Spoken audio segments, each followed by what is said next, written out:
Among the many different games, there is one in which you can win 1,000,000,000 by reflecting 100 waves. Because of this, a fair-haired boy appeared among the people, amazed by such a prize. Thinking about money, he also noted how he could use it to escape his life. A news site was circulating a photo of an incorruptible lawmaker named Kim Yui running for a third term. In addition, the people's chosen one had a son who was the best student in the school. He has already become the first student in school several times. In the photo, the inspired father puts his hand on his son's shoulder. This is exactly the kind of news that was circulating throughout the school around the main character. Hugging the blonde man, the girl shared her admiration for Ji-hoon. Wanting to say something, she whispered and asked the boy to leave for a minute. The remaining students in the class shared their thoughts about how they envied the best students in the school. The next moment, finding herself in the gateway, the girl asked the fair-haired man if he could lend her some money. In response, the protagonist reminded her how he gave her 300,000 won last week. The thug grabbed the boy's neck and asked if he wanted everyone to know how Ji-hoon had created the illegal website. When Ji-hoon pointed out that he had no intention of using him illegally, the thug called him an accomplice. Realizing that the blonde guy wasn't going to give her money, the girl decided to suggest that her friend surrender. After all, no one would lose from this, she concluded. But then fear appeared on Ji-hoon's face. Approaching the boy, the classmate assumed that he would be able to cope. And after such a conversation, the main character found himself at the door of his father's office with the idea of getting money. Remembering the recent conversation and imagining his father's reaction, the blonde man, with a trembling hand, reached for the door handle. But at the same moment, he pulled it away and turned away, not wanting to fulfill the whim of the hooligans. Unexpectedly, to the protagonist's surprise, the door opened, and a voice from inside asked, "Why is Ji-hoon standing here? He wants to say something." It was Kim Yui, who is the boy's father. He, adjusting his tie, noted how soon the elections would begin. And what if the kid couldn't help him? Then let him at least not do anything that will disgrace his name, the dark-haired man concluded. Looking at his son and receiving no answer, Kim Yui asked why he was silent. At that very moment, the protagonist's hands began to sweat heavily and tremble. But the very next second, Ji-hoon assured his father that he would not let him down. After which, Kim Yui wondered if there was anything left in the boy that could make him disappointed. After all, his son only needs to live the way he tells him to, the blonde man's father concluded. When the main character found himself alone in his own room, he couldn't help but gasp. He was very angry at his father's words about how he should live according to orders. The cat's rough tongue unexpectedly rolled across the protagonist's hand. He was so scared that Ji-hoon pulled his hand away with an animalistic cry. In response, the cat, looking at his owner, only meowed briefly with joy visible on his face. Realizing that Ruru was the pet's name, the boy noticed how worried the cat was about him. The next moment, the fair-haired man took the nimble pet onto his body. Taking the cat in his arms and stretching Ruru out in front of him, the boy called her a little wretch. Noting his hopelessness, how everything was against him, he was glad that at least she was with him. After these words, the main character turned on the computer and with it launched that very game. Looking at the screen, Ji-hoon emphasized that he had already managed to reach the 99th wave. Unfortunately, the miracle did not happen. On the 100th wave, the main character was defeated. The fair-haired man then restarted the game many times, but always ended up losing. On the other hand, the famous streamer also couldn't come to terms with his losses. Angry at the difficulty, he told his subscribers not to play this garbage anymore. A whole year has passed since the release of the game with 100 waves. Many reached the penultimate wave, but no one was able to advance further. The main character himself had no intention of giving up, because he needed victory over 100 waves. And all because this is the only way for him and Ruru to escape from their hellish life. The boy's last attempt was to use an item from the boss of the 99th wave. Rysel Drake's heart has been upgraded to its maximum level, and there is no other item with better stats. But even with him, the main character couldn't get through the last wave, which left him very puzzled. Suddenly, a black paw appeared on the screen of the protagonist's smartphone. Watching his pet, the fair-haired man turned to Ruru in surprise. And when the paw was raised, an activated red parse button appeared on it. Seeing such a picture, the fair-haired man cried out the name of his pet with the utmost fear. The next moment, Ji-hoon saw a system window with a successful analysis on the screen. Realizing how he would have to go back to the beginning, the protagonist became incredibly depressed. The thought immediately flashed through his mind whether anything would change at all if he started again. Unexpectedly, among the items he received, the boy noticed the dragon soul. He couldn't figure out what it was, because usually when an item is disassembled, only fragments of the upgrade fall out. Having recovered from his recent shock, Ji-hoon saw in this game the thing he was looking for. With its help, the main character intended to pass the most difficult 100th wave. The next day, the blonde guy was at school as usual. But on this day, instead of studying, the main character was playing the game. Returning home, he also only played his game there, wanting to achieve victory. So the next day arrived and Ji-hoon continued playing.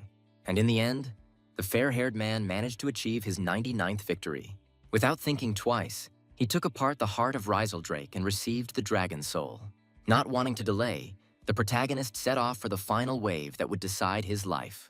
After which, a huge battle against monsters began to appear on the screen, watching which Ji-hoon began to pray for victory, dripping with cold sweat. And after some time, a system window with a successful victory appeared on the phone. Upon seeing this, the main character began to scream furiously throughout the room. He was filled with joy. The next moment, the father appeared and asked his son why he was screaming. Throwing the phone away, the boy learned from Kim Yui that his so-called friends had called him. And at one time, they dared to demand money from him for his son's stupid mistake. Father reminded me how he always insisted on not doing anything that would dishonor his honor. The main character, covering himself with his hands, began to try to justify himself to his father. He began to promise that this would never happen again. But even after these words, the stick in Kim Yui's hand was still sent forward. There was a blow, but it was not delivered to the blonde man, which surprised him. A powerful blow from a hockey stick managed to smash the protagonist's smartphone into rubble. And then the father pointed out how Ji-hoon never did anything worthwhile for him. Then the fair-haired man, remembering his pet, asked his father if he had seen Ruru. In response, the man stated that the boy would no longer need the cat, and he was amazed to hear this. Imagining the worst possible circumstances, the boy clenched his teeth in overwhelming anger. Seeing the face of Kim Yui's son, he asked him why he was looking at him like that. Ignoring his father's question, the protagonist asked him again where Ruru was. And then the man said that the cat was now in the grave with Ji-hoon's mother. From these words, the boy began to burst into tears from sadness and then from fear. The father once said that the boy simply needed to live by his rules, and then he will have everything he wants.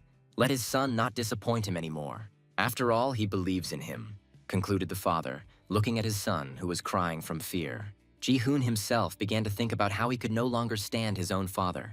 At this time, congratulations were heard on the first time in the world that the game had been completed. Only now there was no reason to rejoice at this victory. Suddenly, the system voice announced that it was inviting the winner into its world. The next moment, lightning flashed from the window in the middle of the room, illuminating everything nearby. At the same time, the same lightning appeared in the middle of a rather familiar fortress. Many unfamiliar faces, looking at the main character, began to call him their savior. In this world, the main character was destined to be the legendary hero. Immediately, the people who had gathered around began to frantically praise the savior. The main character himself, looking up in despair, could not understand why his tears were not flowing. He compared his own condition to a reset of his feelings to their original state. Suddenly, when the bearded man began, everyone gathered in the throne room fell silent. It was the king who asked the summoned one if he was the legendary savior who would save the kingdom. Seeing the face of the person in front of him, Ji-hoon immediately recognized him. It was one of the main characters in that game. He asked the same question, introducing himself as the ruler of the Kingdom of Georgia by name, Bayless Georgia III. He told the arriving legendary knight about the kingdom's crisis due to monsters attacking from all sides. Then one of the important people rushed to the king, wanting to convey something to him. The main character, watching this picture, noted how familiar it all was to him.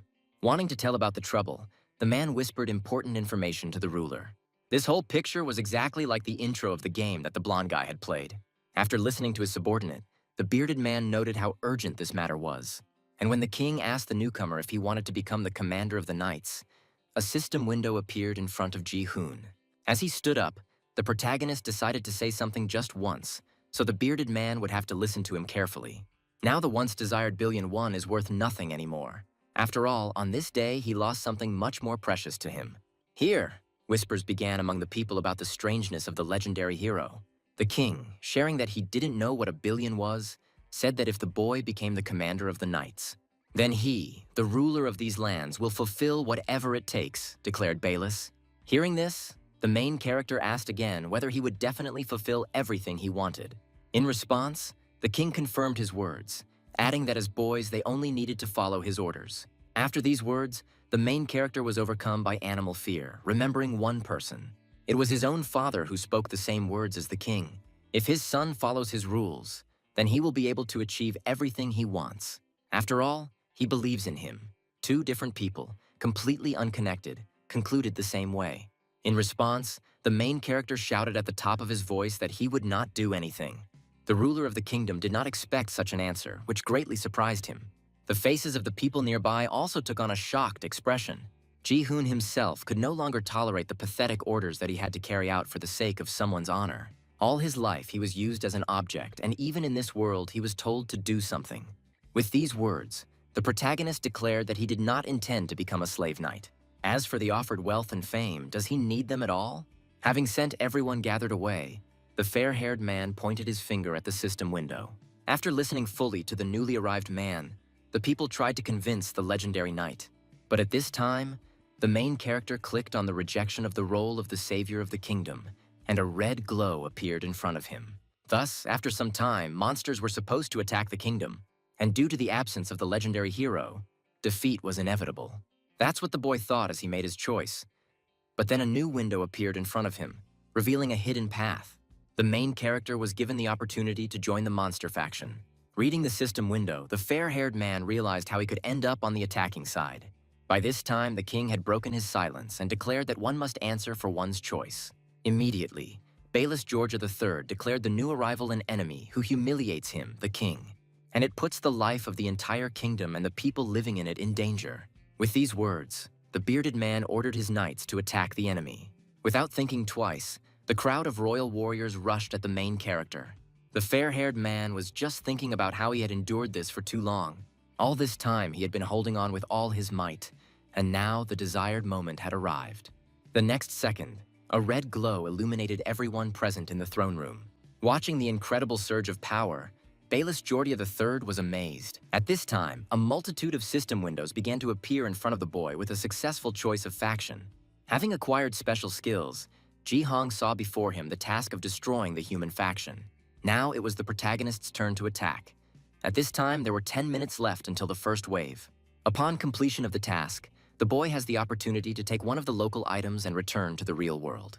Then the fair-haired man remembered his first meeting with Ruru when his mother was still alive. Back in the throne room, the crowd of knights surrounding Ji-hoon were in confusion. The king himself now realized how he saw the outline of the monster before him. An energy he had never felt before emanated from the new arrival. The protagonist was pondering the fact that he was hearing about the monster faction for the first time. To complete the main quest, Ji-hoon was required to break through the soldiers' defenses and attack the people, the reward for which was a box with a random item. While noting the changes in the details of the task, the boy also noticed how events were developing in the order of the game. This means that a summon ticket for a random ES rank knight should appear now. But to the main character's surprise, a red egg appeared right in front of him. This was a reward for choosing a monster faction whose level was estimated at ES rank. When the blonde man confirmed receiving the award, another explosion occurred in the hall. One of the royal warriors immediately guessed how something was summoned. The boy himself was very surprised to get such a monster from the very beginning. After all, it was the strongest dragon that appears as the boss of the 99th wave. A cold-blooded dragon named Riseldrake, whose presence could destroy the kingdom. But then, when the rising dust cleared, a powerful creature appeared. Having seen what that same Riseldrake looked like, the boy learned how he only had the first level. The next second, the protagonist's finger felt a rough tongue on it.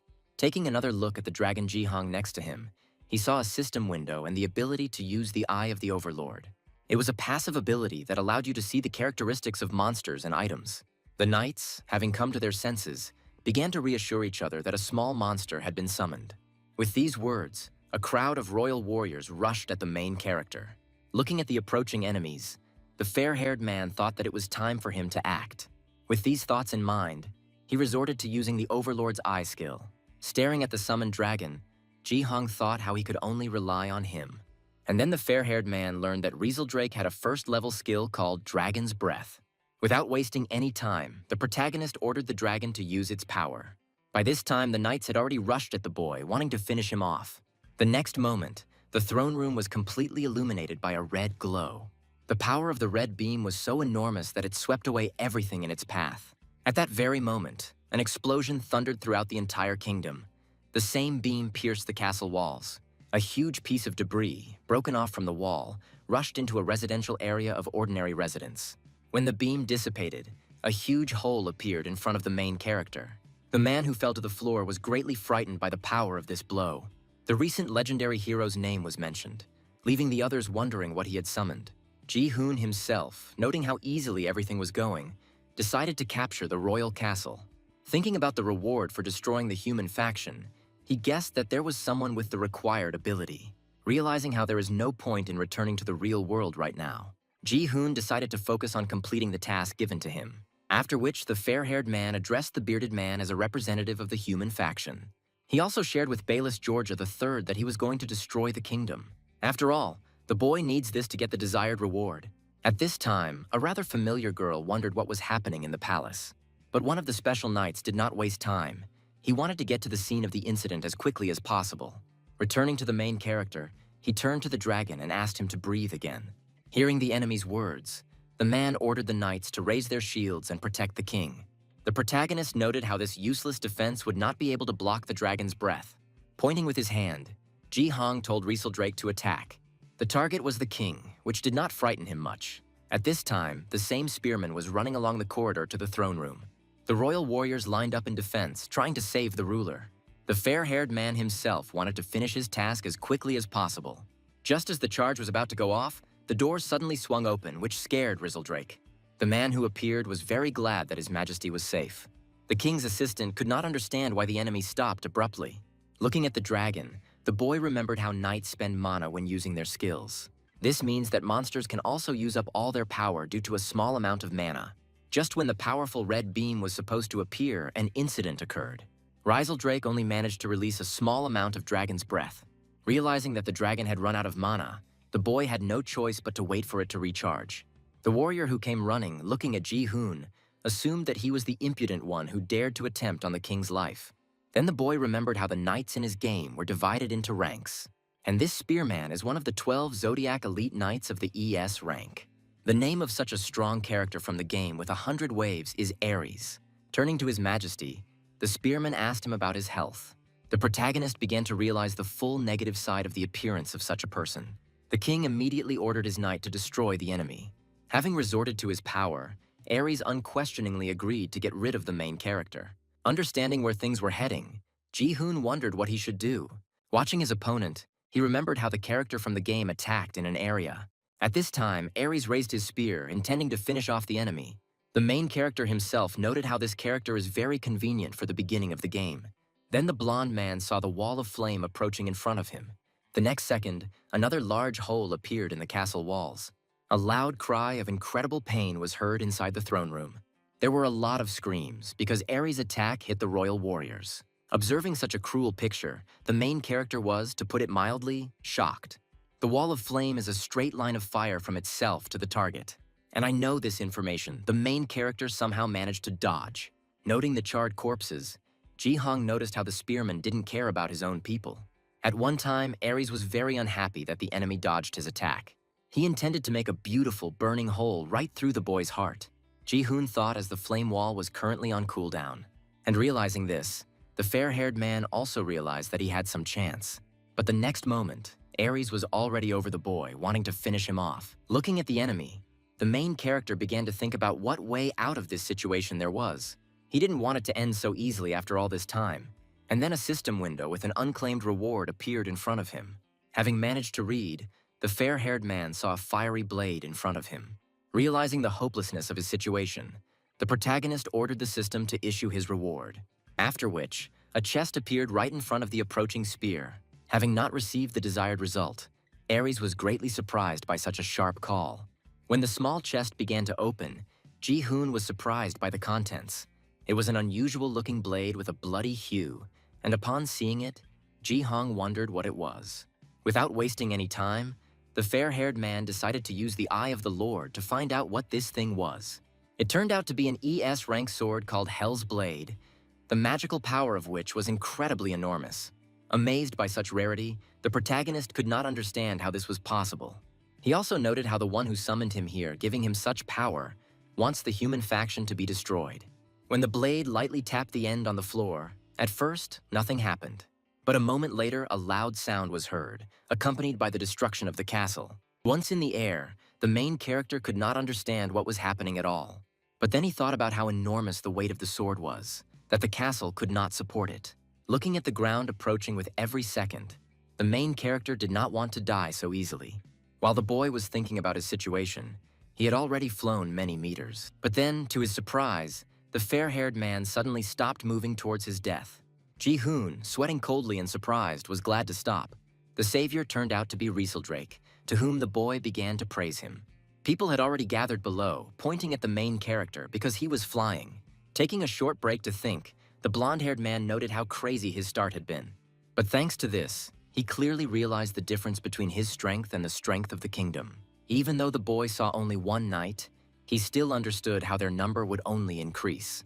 Realizing how he needed to accumulate strength, Ji-hoon first decided to escape from the kingdom. Returning to the throne room, Ares, looking at the tip of the weapon with a trembling voice, could not accept that he had allowed the enemy to escape. By insulting himself with all the known words, he intended to punish himself. The voice that appeared asked for the knight's attention while he could not hold back his tears. The same voice told how His Majesty wanted to say something to Ares. Without wasting any time, the knight bowed his head and began to apologize to the ruler. Having asked the spearman to calm down, Bayless Jordia III noted how the sun was already setting. And this means one thing: soon there will be an attack of monsters on the kingdom. Ares, by order of the king, was to lead the troops and go to the walls. Returning to the main character, he was still thinking about the excessive complexity of the game he had found himself in. But the biggest mistake in the game's balance was the first wave, called Wild Goblin. After all, if you don't start the game with an ES rank, which deals damage to the horse's area, it's impossible to win. And these thoughts of Ji-hoon were brought out by the ground approaching under his feet again. Turning to the dragon, the boy tried to hold him so that they could escape from the kingdom. However, after a few seconds, the main character looking forward became very scared. Thus, a cloud of dust rose in the middle of the alley, accompanied by a loud bang. Holding his back, Ji-hoon noted how he got off easy after such a blow. And when he got up, his eye caught a good pair of boots. While the boy was putting on his shoes, a stranger approached and shared how he was seeing such clothes for the first time. The main character himself, seeing who approached him, was, to put it mildly, amazed. And all because it was another character from the game with an ES rank. The holy knight Lib turned to the boy and asked him to give his name. The fair-haired man thought about how he had managed to reflect the 100th wave that no one could pass. With the help of this particular character, Lib was usually used only to pass the dungeon. But with the help of the accidentally found dragon soul, she became the key to victory. Having drawn her blade, the girl once again told the boy to identify himself. And when she heard her own name from the lips of the fair-haired man, she asked him where she knew it from. The boy shared how he had suffered hundreds of failures before he was able to understand the value of a girl. Hearing such strange things from the stranger, Lib tried to find out what he was saying. Ji-hoon understood how the one who once helped him had now become an obstacle. And in order to overcome his own path, he will have to get rid of her, the boy concluded. At this time, the goblin's angry face expressed a great desire to destroy humanity. The warriors who were on the walls could not hide their surprise and fear. And all because of this, a huge horde of monsters rushed to attack the kingdom. Rocks and arrows were used against the goblins scaling the wall. Realizing the huge number of monsters, people began to understand how long they could not hold out. A warrior suddenly ran up and reported to the commander that Lord Oven had arrived. Returning to the duo, Lib asked the boy to answer one question. How did he know her? And if he doesn't answer, then the last word will be hers, the blonde concluded. Ji-hong himself wanted to get rid of the knight as quickly as possible, but it was impossible for him. And in response, the fair-haired man assured the girl that he was a citizen from the 1st District who wanted to help in the war. But after these words, Rieseldrake appeared, ruining the boy's entire performance. Holy Knight Lib, seeing the dragon, wondered what the monster was doing here.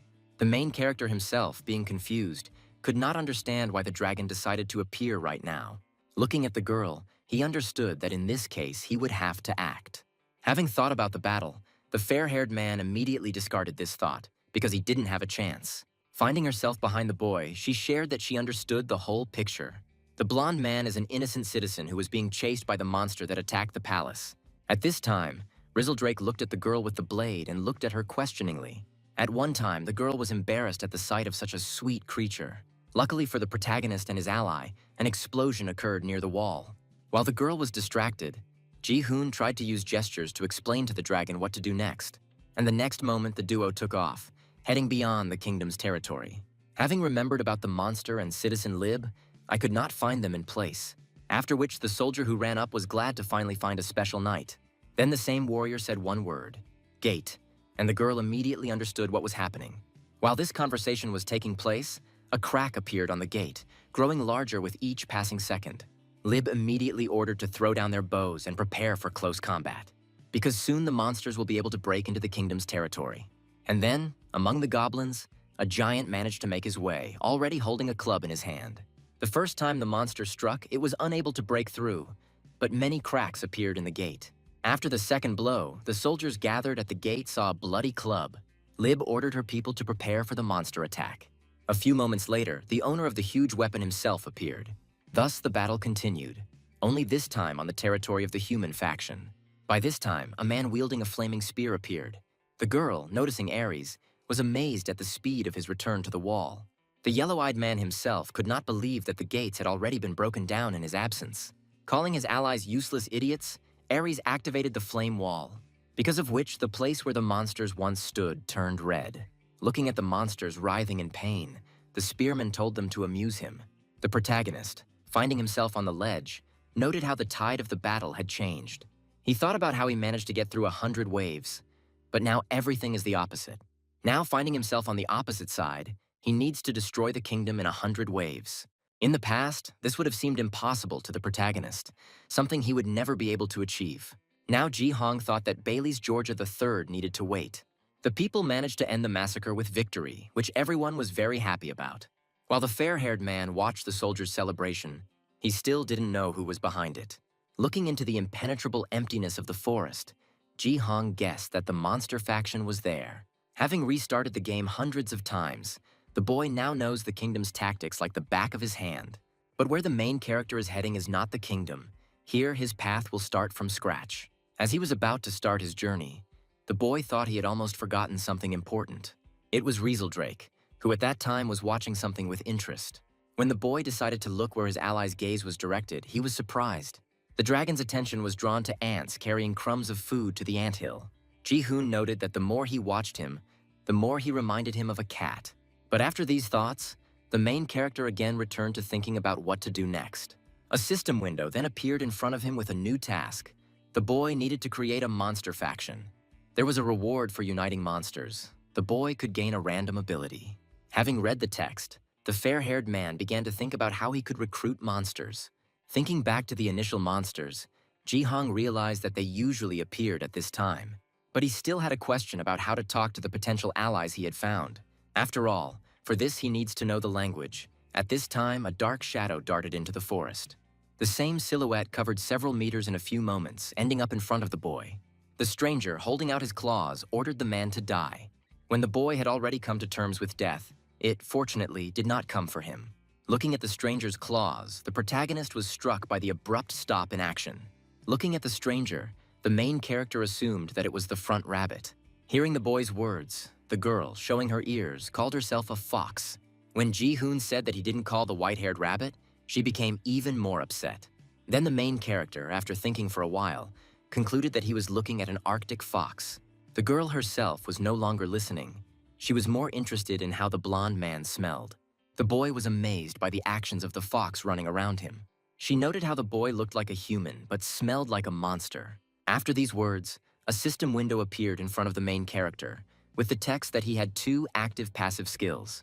The first passive ability, called Talk to Monsters, allows you to communicate with monsters. The second passive ability is called Pleasant Monster, which attracts positive attention from monsters.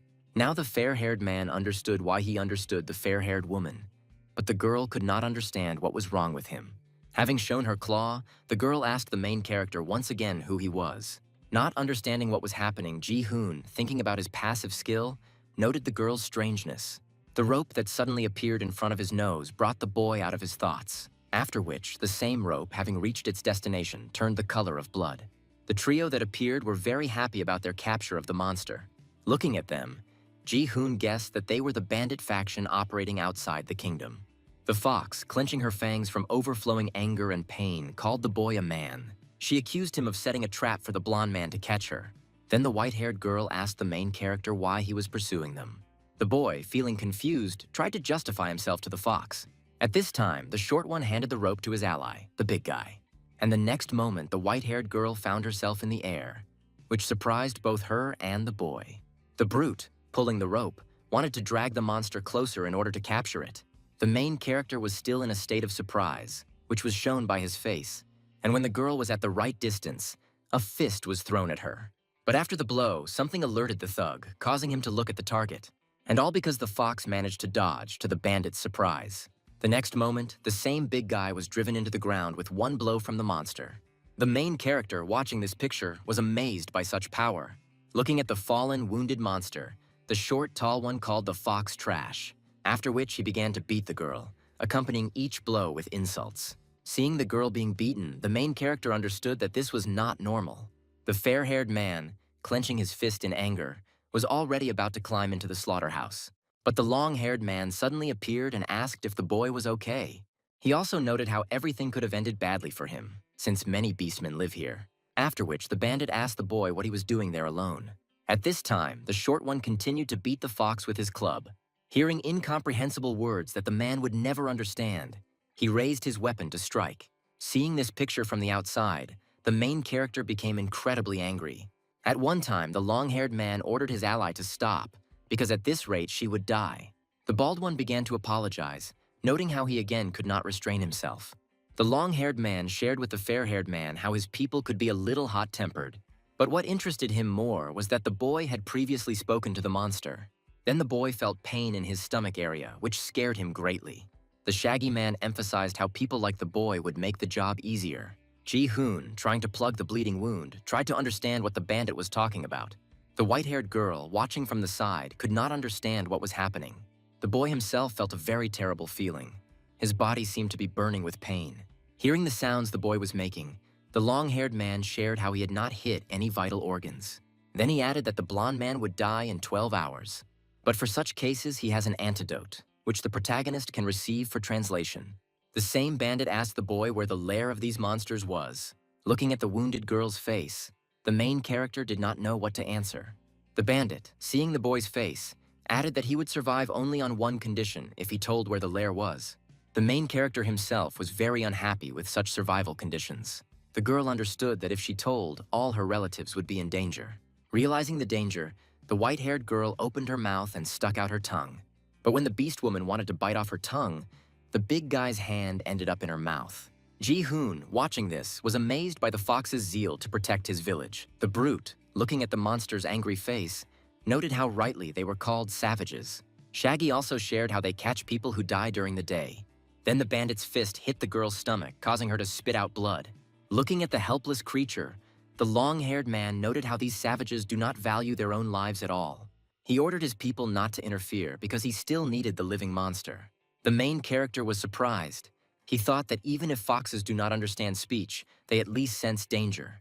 Not wanting to delay, the same bandit reminded them of the terms of their deal, on which the guy's life depended. Suddenly, the long-haired man asked the main character to relax, which surprised him. He also told how his boss needed to find one lost item so that the two could survive.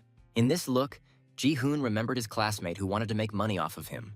But this is just a pathetic lie which has no meaning for the boy. Even in the previous world, the girl told the bully not to hit the main character, for only one reason, because she could benefit from it.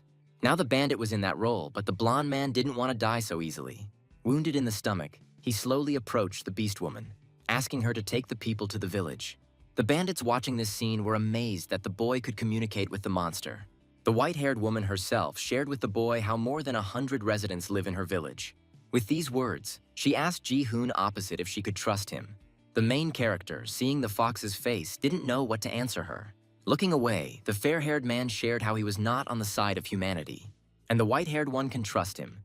But the people behind her are bad. When Ji-hoon looked forward, he was surprised by something that appeared on his face.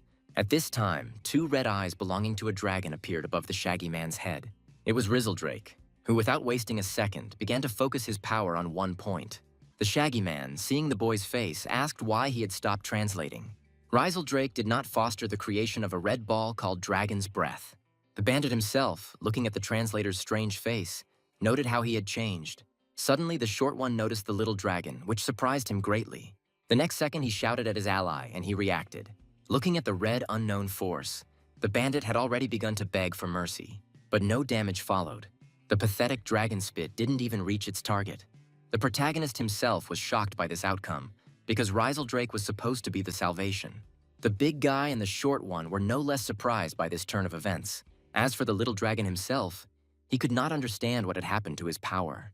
The blonde man now realized how Dragon's breath's cooldown hadn't finished yet. Seeing how the earth paid, the thug understood that this was not a full-force attack. The long-haired man, reaching for the gun, shared how he had never even gotten married. And therefore it is not time for him to die yet, he concluded, throwing his club at the monster. The next moment, Drake was sent flying, not of his own free will. After rolling a couple of meters on the ground, the dragon was defeated with one blow. The bandit couldn't understand how the monster dared to try to break his head. Not knowing what to do, the short man suggested catching and selling the creature. In response to this proposal, the shaggy man said that he did not need such a thing. Heading towards Drake with a weapon, the long-haired man intended to destroy him. He was extremely angry at the fact that some pathetic monster dared to attack him. At this time, the main character, baring his teeth, showed anger with his whole appearance. Tom remembered the bandit's words that if he translated, he would be able to survive.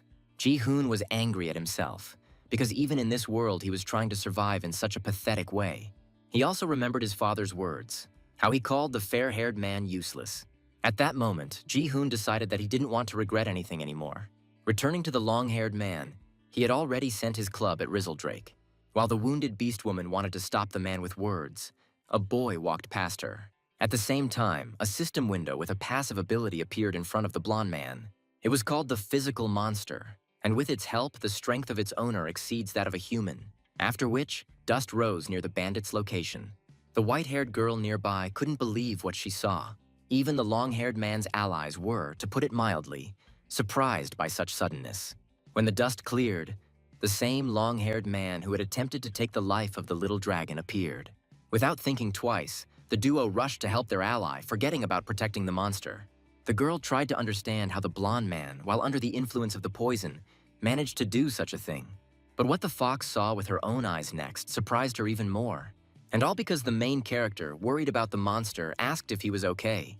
Then he looked at Drake and emphasized how he reminded him of someone. The one who was next to him and gave him strength, made him smile. His only friend named Ruru. Comparing his new friend to a cat, Ji-hoon promised to protect him. Having raised their ally, the duo began to threaten the boy with their leader. But in response, the main character only looked angrily at the bandits. Seeing the fair-haired man's face like that, the duo were very scared.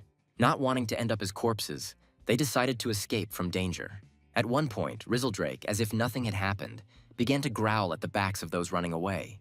But his roar ended immediately when Ji-hoon, who was standing behind him, began to fall, after which the little dragon began to circle around the main character, wanting him to wake up. He himself, looking into the filling emptiness in his eyes, could not believe in his death. Seeing Drake's face, he wondered what would happen next. At that moment, Ji-hoon remembered moments with his mother. While there, the boy could not contain his anger because his father did not come. When the boy opened his eyes, a small light first appeared in front of him. It was a torch. The beast woman, taking the body of the main character, was heading through some cave. After some time, a crowd of long-eared people gathered and began to furiously discuss something. They saw a man for the first time, but in their opinion, there was something wrong with him. Noting how the poison was supposed to be neutralized, they were curious when he would wake up. At this time, Ji-hoon himself was thinking about how he couldn't get up when they were staring at him like that. Fortunately for the fair-haired one, a fox appeared and asked her relatives to disperse, because their guest will not be able to rest peacefully if there is such noise around him. The main character, hearing a familiar voice, immediately understood who it belonged to. The girl who came in assumed that the boy had already woken up. With these words, she asked him to understand how he looked like a human to her fellow humans. And for the first time, they see a person who smells different, the fox concluded. Then Ji-hoon realized that the deadly poison had already worn off. All this credit went to the monsters, because they had the antidote in their village. At that very moment, the protagonist understood how he ended up in the village that the girl so wanted to protect. Then the main character asked the white-haired girl why she was so wary of him. In response, she reminded him that the boy looked like a human but smelled different. Remembering the rescue of the red monster, the girl began to trust the fair-haired man even more. While the boy was talking out loud about the pleasant monster ability, the beast woman became angry, after which she asked the main character why he was so annoying after being saved. In response, Ji-hoon bowed his head and thanked him for saving her, which, on the contrary, amazed the standing fox. Embarrassed, she emphasized how even they were now, since the blonde man had saved her too. While the girl was chatting, the protagonist's ear heard something familiar. The owner of the joyful sounds turned out to be Rieseldrake, whose name the boy shouted. Hearing the name of the red monster, the girl decided to introduce herself too. Noticing how they didn't know each other's names, the fox had already decided to introduce herself. But then, to spite her, a female rabbit appeared and turned to Reeve, telling her how the elder was looking for her. Finding himself on the street, Ji-hong looked around at the surrounding areas and was very happy. This village called Varen was built by the rabbit beastmen, but now the beastmen who lost their villages also live here. Seeing the fox, the rabbits, rejoicing at her recovery, noticed how depressed she looked. The thug who showed up told how he heard that Roya went into the forest. In response, the white-haired woman assured the bull that she would be much more careful. Hearing all this talk about the fox, Ji-hoon noticed how much everyone cared for her. He immediately noticed the girl's depressed face and asked why she was like that. In response to this, the white-haired girl shouted and turned to the main character, wanting to know something. Addressing the blonde shout, she asked him if he had a name. The main character was taken aback by this question for a few seconds. Having introduced himself as Kim Ji-hoon, he suggested that his name was unusual for these parts. But then the girl also introduced herself in response. Her name was Ria Rindrian Perditi Ceciliad, after which she turned towards the villager, listening to his joy for her recovery. Sitting down, she assured the rabbit of her good condition after her recovery. Ji-hoon himself noticed how the fox suddenly became more cheerful when she introduced herself. He also remembered how his main task was to unite monsters into one faction. But he was torn from these thoughts by the same Ria, reminding him how they needed to hurry to the elder. The protagonist could not understand why the girl wanted to know his name if it was not used when addressing him. Ji-hoon thought about the task and wondered if he would be able to create the monster faction. A few moments later, he found himself in the elder's presence and declared that he was handing over the village to the boy. The duo's expressions changed dramatically from such a sharp statement. In response to the fox and Ji-hoon's words, the elder noted how old he was. But the girl was not going to give up, to which the former elder responded with a laugh that the decision had been made. Ria had no intention of giving up at the time, which is why she rushed after him. After some time, the old man told how he often had strange dreams, and they always came true. After which he, looking at the boy, said that only he could save the village. Thus, a system window appeared in front of Ji-hoon with a reminder of the main task of creating a faction. Then the boy immediately realized that this was somehow connected with his task. He remembered the words of the long-haired man who told him about the loss of his leader. At that very moment, one thought pierced the protagonist's mind, which amazed him.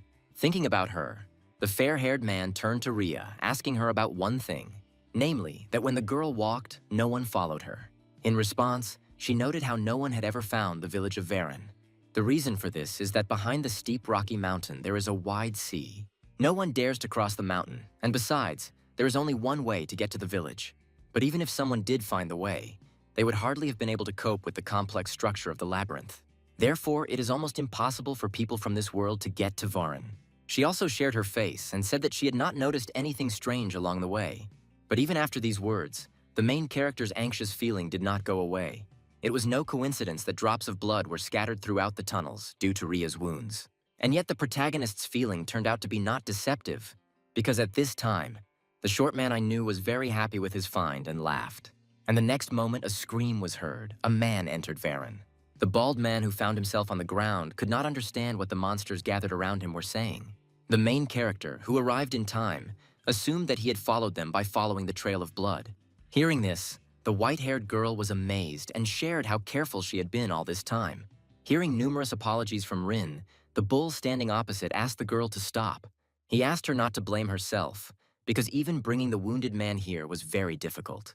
The beastman standing nearby agreed with this opinion and began to calm the girl down. Ji-hong, remembering the bandits, asked the intruder where the other two were, to which the short, tall one responded by calling the beastman brainless and declaring that their village would soon be ablaze, because even the kingdom has long since disowned their gang, and their leader is screaming all. At one time, the boss was supposed to arrive any minute with 200 people. Having learned about the screaming all, the main character at first did not understand who the short man was talking about. At this time, the same two bandits were heading towards the secret passage of the cave. Having gone inside, the long-haired man greeted the leader and told him how they were defeated. He wanted revenge, the bandit concluded, after which he told how he found the tunnel to the village. After listening to his people, the man with the scar on his forehead praised them for their good work. Then the bearded man shared how to immediately move towards the village. Returning to the bald man, he noted how he was not the only one who knew the way here. Returning to the past, the three bandits moved quickly through the forest. The shaggy man told the bald man that it was too early for them to return to the shelter.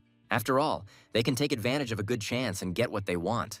Remembering this moment, the short, tall man noted how the boy could consider himself dead. Listening to the bald man, a surprised Rin wondered what he was talking about. Then the main character told how the bandits found out the way to the village and were now heading there. Having heard such terrible information, the white-haired girl became frightened. Ji-hoon himself, thinking about the screaming all, began to remember something. In that game, knights gain experience and become stronger by killing attacking monsters. But this is not enough to reflect the endless waves. That's why there's a leveling mode called Adventure. There too, certain knights are selected to complete stages. Upon completion of the game, players receive a wide variety of items.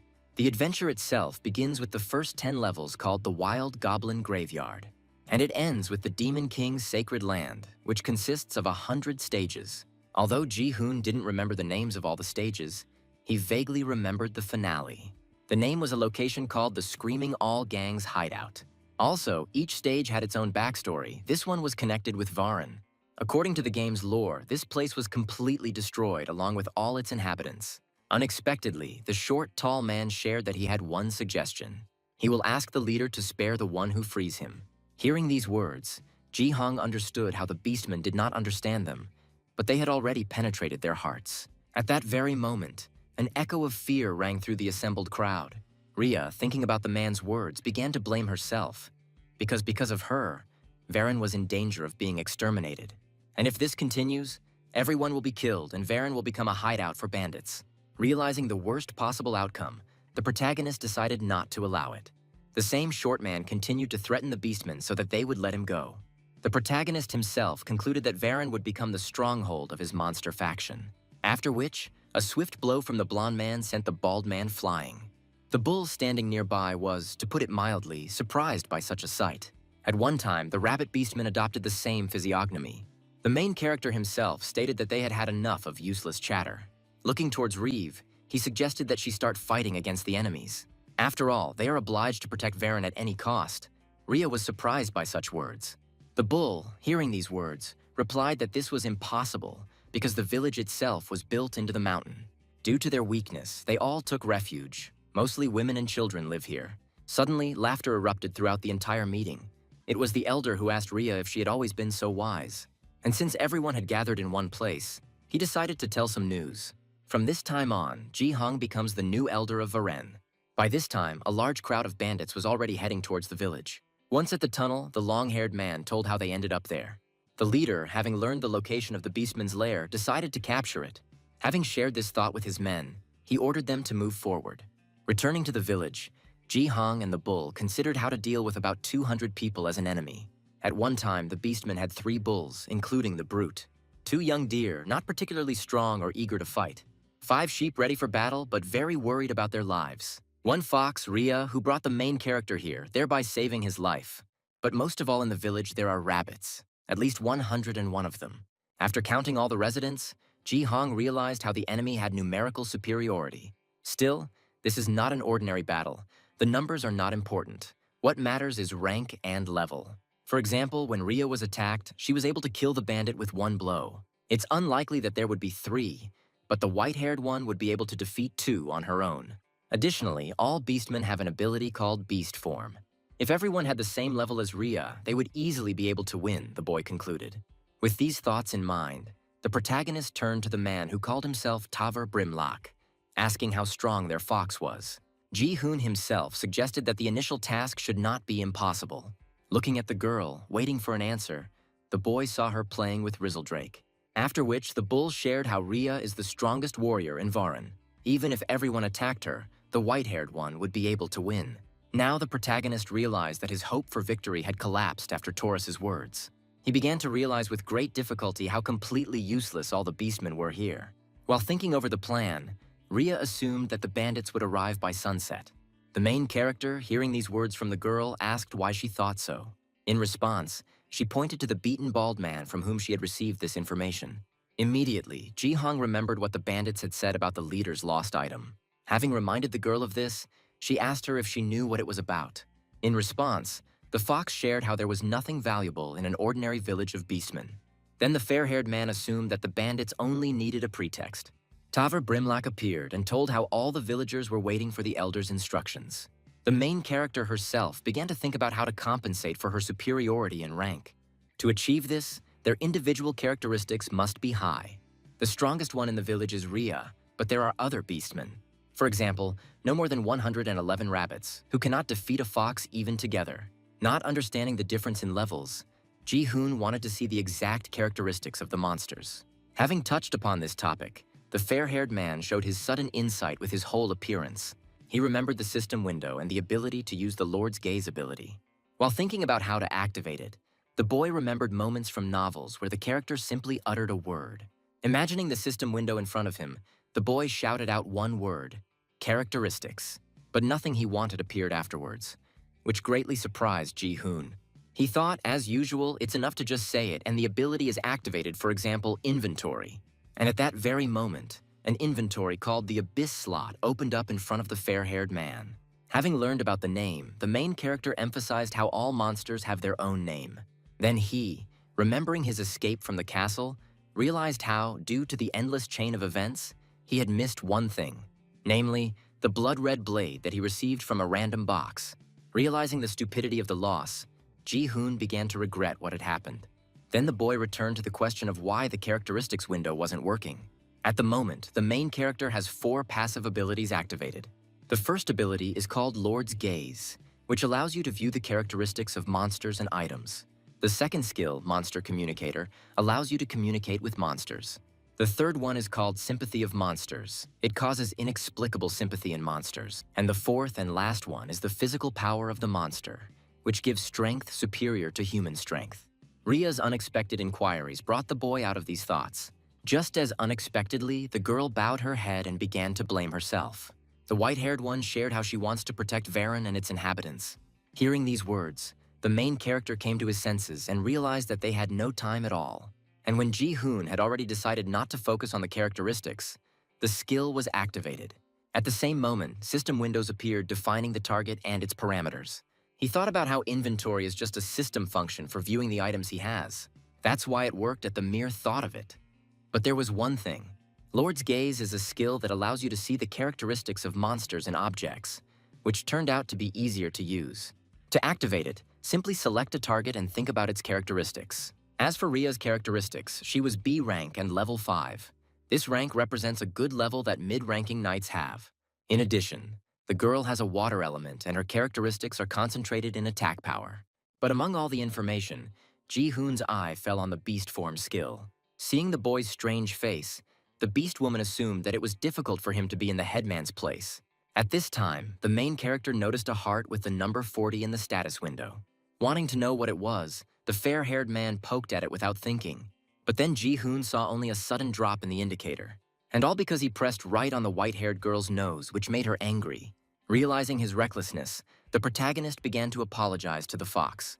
At one time, Raya rushed at the boy, noting how hard it was for him to believe. A few moments later, the fair-haired man asked Tavr to bring all the residents.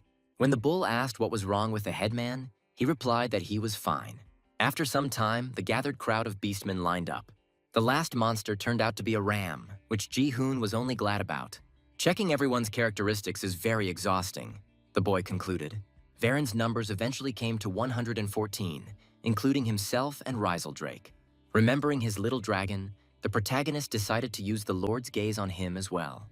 For an ES rank monster, the normal attack power seemed too small, but everything was focused on magical attack and defense.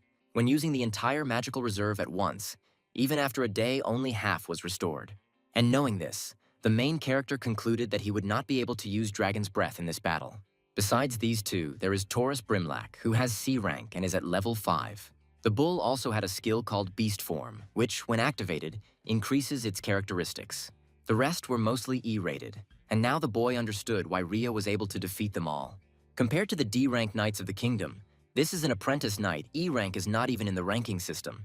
Although Ji-hoon didn't know what level the bandits were, the first 10 stages were C rank. Now that he had checked everyone's ranks, the protagonist began to understand the situation much better. Monsters lose not only in numbers, but also in ranks and levels. And as long as they give in to these points, it will not be possible to defend Varin with this situation. But this is not a game. It might work out here, concluded the protagonist, thinking about the situation he found himself in. There are too many factors here that cannot be controlled by the game system. Somehow, the fair-haired man intended to make a change and win. Turning to Taver and Ria, the protagonist decided to finally let them in on the plan. After some time, a crowd of armed people appeared right at the mountains. The two lurking rabbits immediately realized that it was a pack of bandits who had come for them. Addressing the girl, the boy told her to quickly go to the village and report what was happening. But before the little rabbit could finish speaking, the tip of a weapon was thrust into his forehead. Watching her brother's instant death, the green-eyed girl was very scared. The leader of the bandits realized that the monsters knew about their attack. At last, the dying brother told his sister to run away. And the next moment, the little rabbit, holding back tears, rushed towards the village. When the bandits were about to run after them, the man with the scar stopped them. Pet Lady, not understanding this order, asked the leader if he wanted to let the monster go. In response, the man stated that he was not letting go, but infecting his enemies with fear. At this time, the main character was urging on team numbers 1 and 2. By this time, the rabbit had already reached the passage into the mountains. Drawing the attention of everyone present, the green-eyed girl spoke about the appearance of people. This loud cry with very important information was heard throughout the cave. At that moment, Ji-hong's hand, realizing the danger, began to tremble. But he still remembered how he was the first person who was able to withstand 100 waves. This means he will never let the bandits get through his defenses. The thug who approached shared with the boss how they managed to get the route. Entering the cave, a pack of bandits decided to deal with the village before sunset. At this time, Ria and the main character watched the invasion. The fox asked the boy if the plan would work, and he responded by noting how the start of the operation was crucial. Looking at the map, the same thug assumed that they would get there in half an hour. Feeling the gloomy silence, the long-haired man called the villagers cowards who were hiding. Remembering the main character, the long-haired man intended to get even with him personally. Suddenly, the bandit heard a strange sound coming from underground, and the next second, the ground began to shake under the crowd of bandits. Realizing the danger of the situation, the long-haired man told his people to jump to the side. But it was already too late because some of the people fell into the trap. The bandit standing at the back could not understand what was happening ahead. The shaggy one, looking at the huge abyss, was very frightened. The bandits who found themselves in the pit were completely wounded, their bones were broken. Having set his feet on solid ground, the long-haired man became even more angry at the monsters. The leader himself, examining the trap, noted how it was constructed by digging a hole. They are covered with wooden boards on top, and a layer of earth and stones is poured on top. When a load exceeds a certain weight, such as a crowd of people caught in a trap, it will end up at the bottom after the support beams break under the weight. The big guy shared that when they came yesterday, there were no traps. And if they have already run into one trap, there will be more to come. Suddenly, in response, the man with the scar called his allies fools. To the surprise of everyone present, he lifted a huge boulder, after which the stone was sent forward with one sharp jerk of the hand. When the boulder touched the ground, the trap was activated. The bearded man shared how this path was artificially created. Initially, there was a solid stone surface here. Even if the monsters dug holes and camouflaged them, the difference can be seen if you look closely. Now everything became clear to the two, which even made them feel better. The bandits now began to distinguish where there were traps and where there weren't by the amount of gravel. The leader added how these traps only confirmed the weakness of these monsters. The bandits then decided to continue their attack, leaving a few people to pull out those who had fallen. Raya, watching from the side, immediately realized how the traps were discovered. But that was part of the plan, the protagonist declared happily. Chiseling a solid stone, even with the increased strength of the beastmen, took a long time. Perfectly camouflaged holes were impossible to find in a short time. And for this, they have only 2 deep traps, and all the rest are fake. This is so that they have time to prepare for the next stage. With this thought, Ji-hoon noted how the bandits were greatly slowed down by the traps. At this time, many cracks appeared in the rocky mountain. The brute, following the map, shared how by going forward and turning right, they could find themselves in the village. But what the scarred man saw next completely destroyed the truth of the big guy's words. And all because a fork with 3 whole passages appeared in front of them. Noticing the familiar weeds, the shaggy man said that they needed to go left, not right. The leader immediately noted how monsters also know a thing or two about cheap traps and illusions. At that very moment, the bandit boss realized that the monsters were buying time. They were preparing something in the village, which meant they couldn't delay, he concluded. Thus, the crowd of people decided to split into 3 groups and move on. A bandit nicknamed Juravel was sent into the left tunnel. The middle one ended up behind a blonde guy named Damp and his men. The leader himself decided to take the rightmost passage. After some time, the detachment under the command of Crane found itself at a dead end. Light appeared on Dampa's side, which made his people very happy. Grabbing his weapon, the thug told the bandits behind him to get ready. But even on the way of the bandit boss, a mysterious light was visible coming from outside. The man with the scar immediately concluded with a grin on his face that only the right tunnel was correct. In preparation for the upcoming battle, the leader ordered his men to kill everyone. On the other path where Dampa was, he and the others had already rushed to the attack. The leader and his bandits also rushed towards the exit, shrouded in light. But what the man with the scar saw when he left the cave greatly surprised him. In front of them was a dense and very familiar forest, as if they had seen it just recently. The passage that the leader chose turned out to have an exit right next to the cave they were entering. As for Dampa and his people, their path turned out to be real, and a village appeared in front of them. Stopping, he ordered one of his allies to return to the fork and inform the others. The next moment, an interesting picture appeared before the bandits' eyes. It was their bald ally who was beaten and tied to a tree trunk. Without thinking twice, the bandits rushed towards Cargo. That's the name of this short, tall man. Untying his ally, the big guy asked if he was okay, while the bald one was wondering where the boss was. Looking at the crowd of people who had arrived, he asked them why there were so few. At this time, the bandit sent to the leader and deputy was making his way along a familiar path. Suddenly, the short-haired man noticed the leg that had appeared so unexpectedly. It was Rhea who managed to send the bandit flying with one blow. Looking at the defeated bandit, Ji-hoon noted how it was impossible to reveal their plans yet. After all, this numerical advantage was achieved with great difficulty. Using decoys to gain extra time, using primitive traps, they forced the enemy to underestimate themselves and divide their forces. Having learned about the detachment's size of 60 people, the bald man immediately called this number insufficient. Suddenly, one of the bandits shouted and shared how they were surrounded on all sides. In this way, the main character managed to gain a numerical advantage.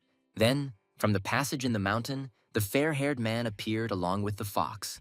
Looking at the crowd of monsters, the main character addressed all the squads, after which, on Ji-hoon's orders, all the monsters' forces were directed at the bandits. Dampa, looking at the approaching monsters, ordered his men to kill each one. Thus, the protagonist's plan to protect the village began successfully. When the 2 crowds were at the right distance, Ji-hong ordered the use of the beast transformation skill. The brute, having delivered a heavy blow, was unable to hit the target, which surprised him greatly. When the beastmen transform, they emit a large amount of smoke. When the fair-haired man first learned of this fact, he immediately decided to use it in battle. To begin with, the protagonist decided to create a smoke screen together with the beastmen. The next target was Taurus, with his transformation skill in use. Thus, a huge silhouette appeared among the bandits, frightening everyone. The bull threw a huge boulder, causing the attackers to fly. At this time, the rabbit's paws that had appeared also intended to contribute to the victory. While 2 were holding back the bandit, the other 2 rushed towards the man's face, after which 2 crushing paws touched the bandit's cheeks. At one time, deer would target people and then run at them with their antlers. On the other side of the carnage, the 3 were furiously beating a large ball of wool. Although the lamb was not in any pain at all, it was very scared when they beat it with the intent to kill it. Also, very dissatisfied screams were heard.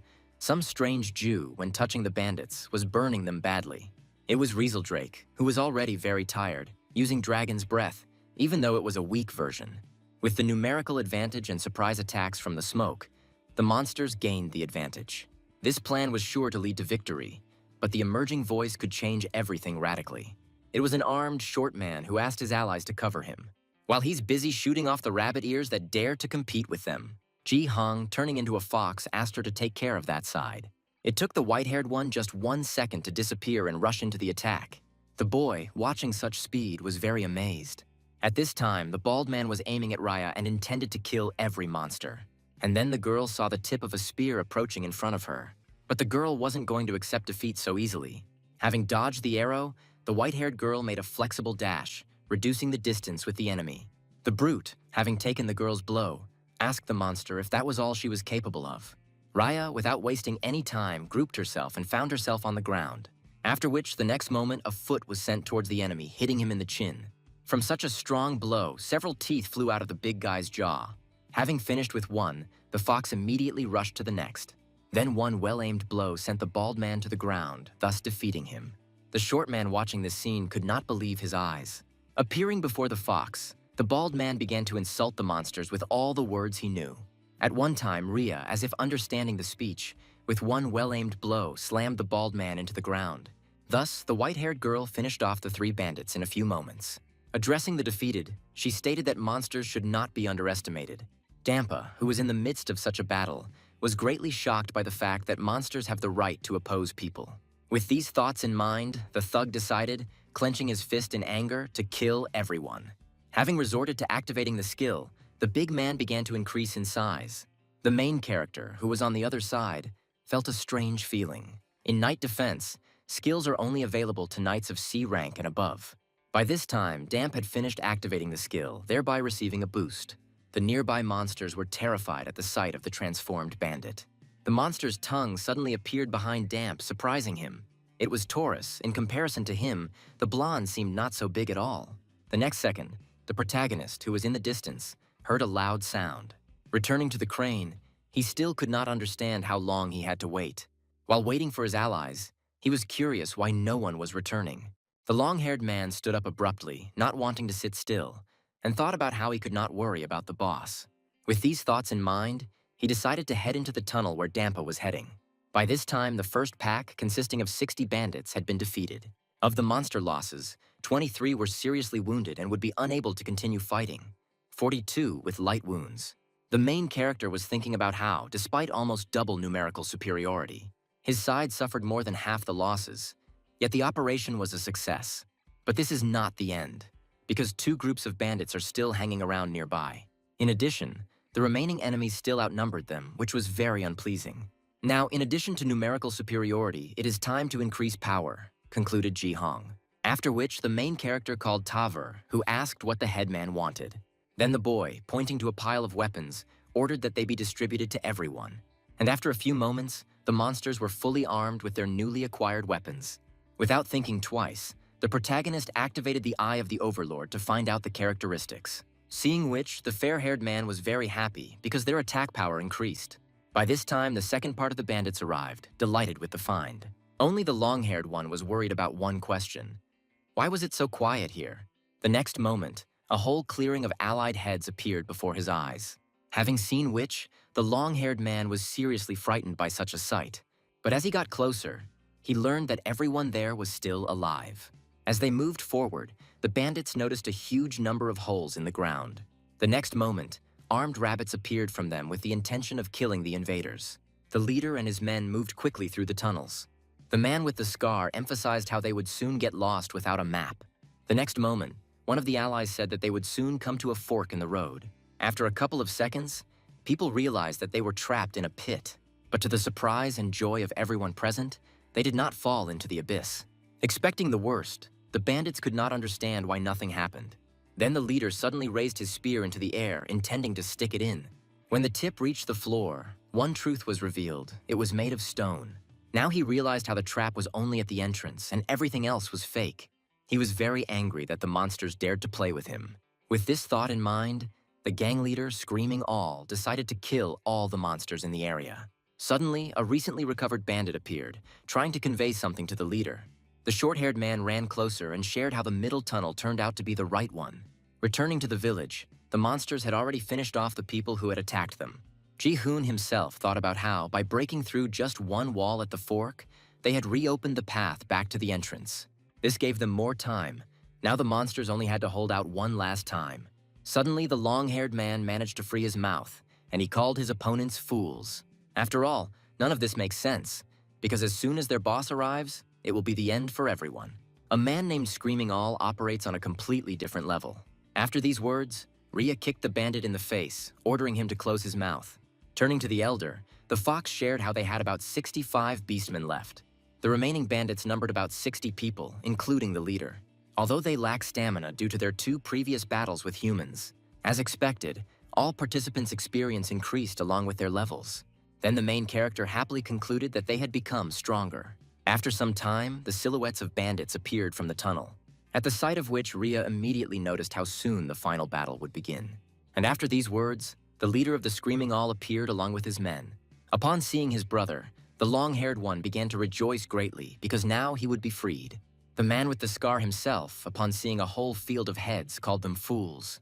Then he asked them if this was all they were capable of. In response, the protagonist noted how, on the contrary, all this was in front of him only with the help of strategy. Looking at the boy, the leader laughed, after which he emphasized how much bolder he had become. 2 victories are great, but there won't be a third, concluded the man with the scar. In response, the main character stated that they would still see if there would be a victory. Suddenly, the fair-haired man decided to make an offer to his opponent. Putting the blade to the neck of the long-haired Ji Hong told the people to drop their weapons. After all, he is sure that the leader does not want his beloved brother to die. The boy himself thought that this looked like something only second-rate villains from movies or comics would do. The crane, feeling the danger to his life, began to ask his brother for salvation. The protagonist was thinking about how now was not the time for any principles. The next moment, the sound of iron clanging was heard, and the gang leader threw down his weapon. Ji-hoon was stunned when he saw this, because he didn't expect this at all.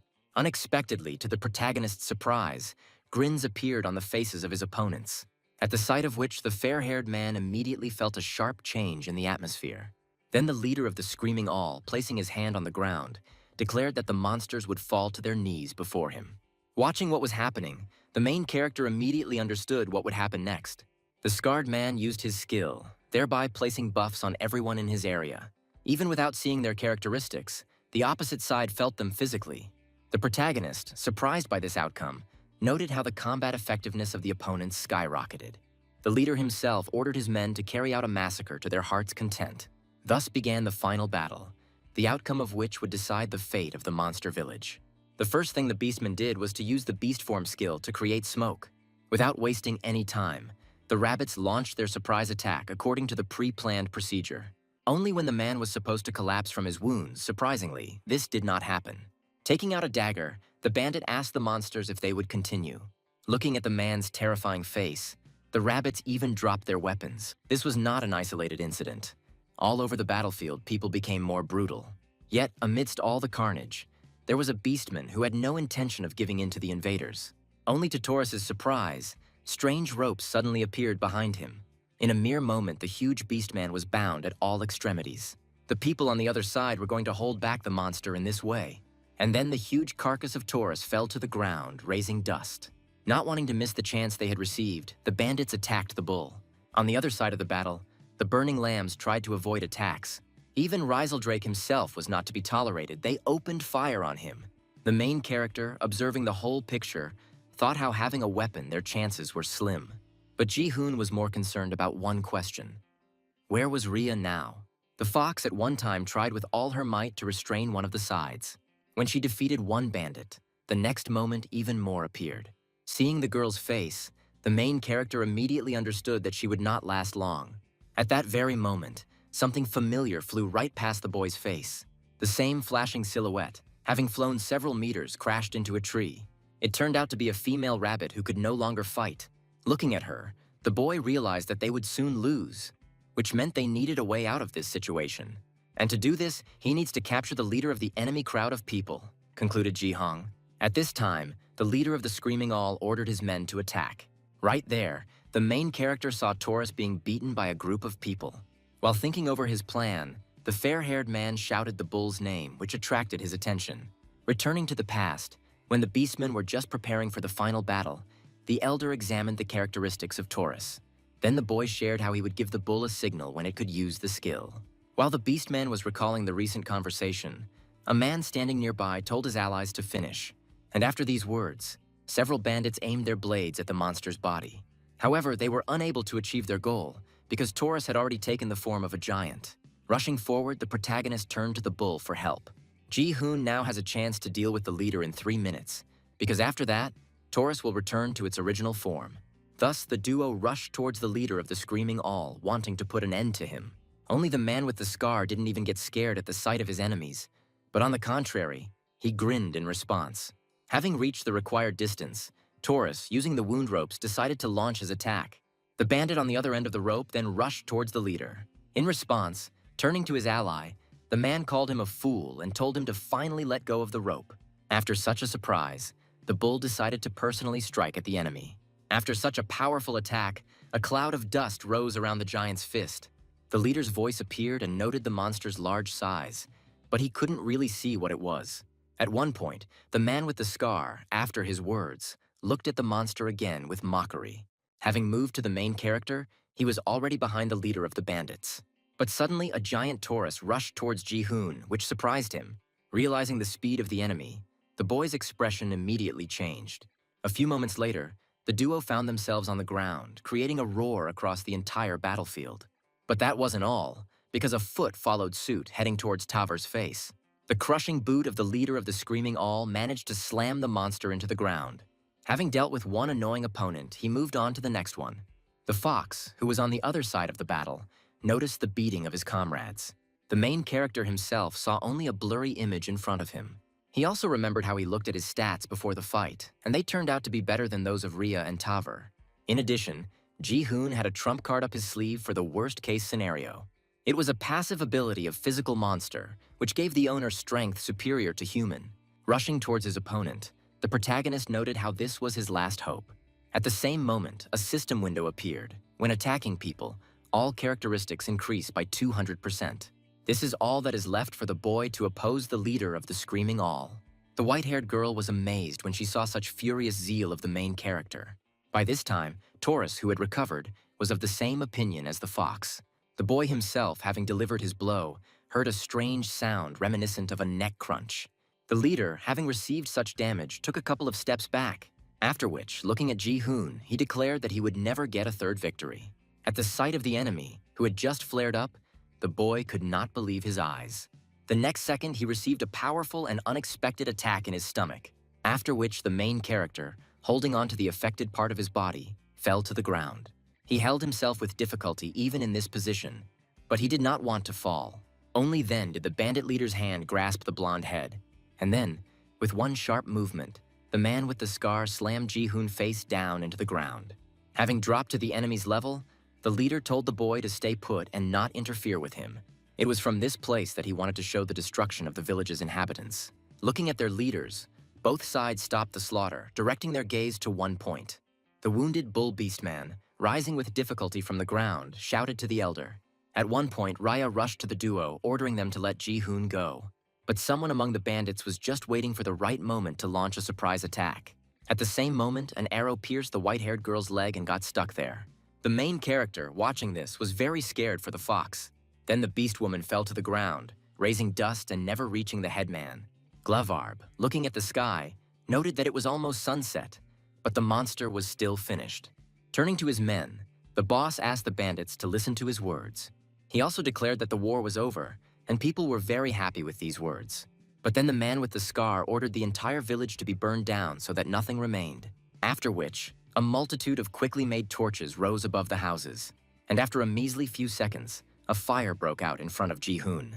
The entire village was painted bright red. It was a merciless fire. Once wounded in past battles, the beastmen began to leave their homes. The bandits had no intention of stopping. On the contrary, they just continued throwing torches. The rabbit standing nearby realized with hopelessness that it was all over for them. The leader, continuing to hold the boy, said that war is not so simple. The losing side loses everything. Nearby, the bandits who had captured the beastman began to mock him. At this time, even more freed bandits rushed to Tavra. Their boss, having raised Ji-hoon, declared that his family, friends, and life had come to an end. By this time, the fox, having taken out the arrow, could not believe what he saw. Feeling the boy's hands, the leader was amazed at his zeal. The fair-haired man himself thought about how he couldn't lose so easily. At that very moment, he remembered his mother when she had just brought Ruru home. Remembering his unachieved goal, Ji-hoon clenched his teeth in anger, after which the boy shouted to the whole neighborhood that he would never give up. The beastmen, who had recently come to terms with defeat, came to their senses. In response, the leader asked the fair-haired man what would happen if he did not surrender. Then he pulled out a small dagger from under his woolen cape. Pointing at the boy, who was surprised by this turn of events, The boss declared that the relationship was over. Only the further death of the main character did not follow. Red blood spilled, and the hand of the leader of the Screaming All appeared in the air. The man with the scar himself could not believe such an unexpected outcome. The fair-haired man, looking at his savior, was himself shocked by the unexpectedness. Then he remembered one distinctive feature of one Beastman. While everyone could use beast form with MP, Rhea couldn't when she had enough. After all, if you remember the first meeting of these two, even on the brink of death, she was unable to use the skill. But now the main character sees an awakened foxman in front of him. Turning to Ji-hoon, the white-haired girl asked him to give her the next order. Returning to the leader of the Screaming All, he, holding the remains of his arm, screamed in pain. And then the main character, looking at this picture, gave the order to wipe the faces of all the bandits from the earth. Hearing the words of the headman, the white-haired girl unquestioningly agreed with them. And the next second, in the place where the fox had recently stood, it was no longer there. Seeing the monster in front of him, the leader asked how he dared to take away his hand. But the beast woman said nothing in response, but only continued her attack. A second later, the severed head of the Screaming All boss appeared in the air. The brother, watching this picture, could not believe that all this was real. At one time, Rhea ordered the people to close their mouths and never open them again. The other fighting bandits were shocked by the boss's sudden death. Then, after the death of the leader, all the effects of people disappeared, which caused the recently received wounds to come to their senses. A system window suddenly appeared. When night falls, monsters become stronger.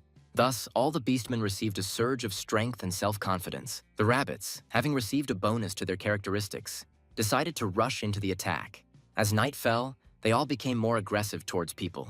The bandits came to their senses and realized that at this rate they would not be able to win. The protagonist, observing the unimaginable zeal of the monsters, did not notice how it started to rain. The people started to run away, but the rabbits weren't going to let them go that easily. The protagonist thought about how he had hastily believed in the ease of the early mission. Having moved to the Beastmen, they were very happy with their victory. Thus, the first battle in this world ended in victory. But at what cost? More than half of the village was burned along with the Beastmen's belongings, and many residents died, leaving their families wounded with grief. Thinking about this, the main character began to blame himself, because if he had tried harder, all this could have been avoided. Raya, who had unexpectedly approached, noted how the boy shouldn't take everything on himself. The white-haired woman added, emphasizing how everyone has their own abilities. And remembering the recent moment, she concluded that Ji-hoon did everything he could. Hearing these words, the main character gained new strength. The fox asked the headman opposite to continue to take care of Verena. After hearing these words, Ji-hoon's expression changed in surprise. At the same time, the strange characteristic next to experience points rose to 51 units. With this, the fair-haired man then saw Rhea running away, saying that she would help with the cleaning. The main character himself mentally thanked the girl because she gave him strength. Nothing has ended yet, but on the contrary, it was just the beginning. Suddenly, a system window appeared in front of the boy with the completion of the task to create the monster faction. Looking at the system window with the reward for receiving a random rank, Ji-hoon decided not to repeat the mistakes of the past. A few days later, the residents slowly tried to rebuild their village. Raya approached and turned to the headman, deciding to share how she ended up nearby. She then invited him to have lunch together, which the fair-haired man was happy about. But when Ji-hoon found out that it was another carrot, his face changed. The fox shared how their carrot field was burned, but the supplies were preserved. Suddenly, the boy suggested that the girl was a carnivore, to which he received a negative answer. Looking at the carrots, he emphasized how much better it was than nothing at all. After taking a bite, the main character inquired about the girl's well-being and her leg. The white-haired one shared how everything was fine with her. She could now walk. After listening to the fox, Ji-hong thought about the amazing vitality and recovery of the beastmen. It was only thanks to this factor that the settlement was able to quickly recover. In such a short time, residents also managed to hold funerals for the victims. And excluding those bandits who died or escaped, they sentenced 55 prisoners. The gathered crowd of formidable beastmen wanted to avenge the dead, but taking the lives of unarmed creatures has never been easy. And after long discussions, the monsters, together with Ji-hoon, decided to let them go, but only with one big condition that would decide the lives of the bandits. Having tied up the people and thrown them onto the raft, the protagonist wrote on a note that this was the Screaming All gang, which they could not catch in the kingdom. From the stories told by the villagers, Ji-hong heard that various monsters lived in the sea. If they are lucky, they will be able to avoid them and swim, and so they will get to the kingdom, where they will receive the appropriate punishment. But besides all this news, the main character learned another interesting thing. The reason why the bandits were looking for Lee's lair and the item their boss was looking for, the boy accidentally found when he came to Ria's house. Noticing something familiar, the boy, without thinking, activated the eye of the observer. It was a rope with multicolored things tied to it, which turned out to be power-up stones. When the main character looked forward, he saw a table on which lay a green stone. It was a genuine B-rank enhancement stone, which was a rarity. The main character immediately asked the fox why she had something so valuable lying around in her house. Only after these words did a huge bag filled with something fall to the floor. The contents surprised the protagonist even more. It was a whole bunch of power-up stones. But looking up, he, not believing his own eyes, assumed that he was now in a dream. He even started screaming loudly because what he saw seemed impossible to him. On the ceiling, there were many similar bags filled with stones. Not wanting to wait for anything, Ji-hoon lowered them to the floor and opened them. Holding such a treasure in his hands, the protagonist wondered how much it cost. Later, he learned that fox people are very fond of shiny things. They believe that these objects bring good luck, so they have a habit of hiding such things, collecting them and hiding them in their homes. When the girl found out that the bandits came because of her stones, she began to blame herself. Everyone said that everything was fine, but Ria continued to blame herself and she tried to throw all the stones into the sea. However, the main character managed to stop her, assuring her that only those who came for them were to blame. When the blonde said rather obvious words, Ria looked at Ji-hoon and burst into tears, and her heartbeat in the stats window increased to 60. Having received the desired result, the boy said that he would keep an eye on them as they were dangerous, after which, using his skill, he placed the stones in his inventory. Having received many power-up stones, Ji-hong thought about how his faction needed to become stronger. By evening, the main character asked Ria where she had put the bandits' weapons.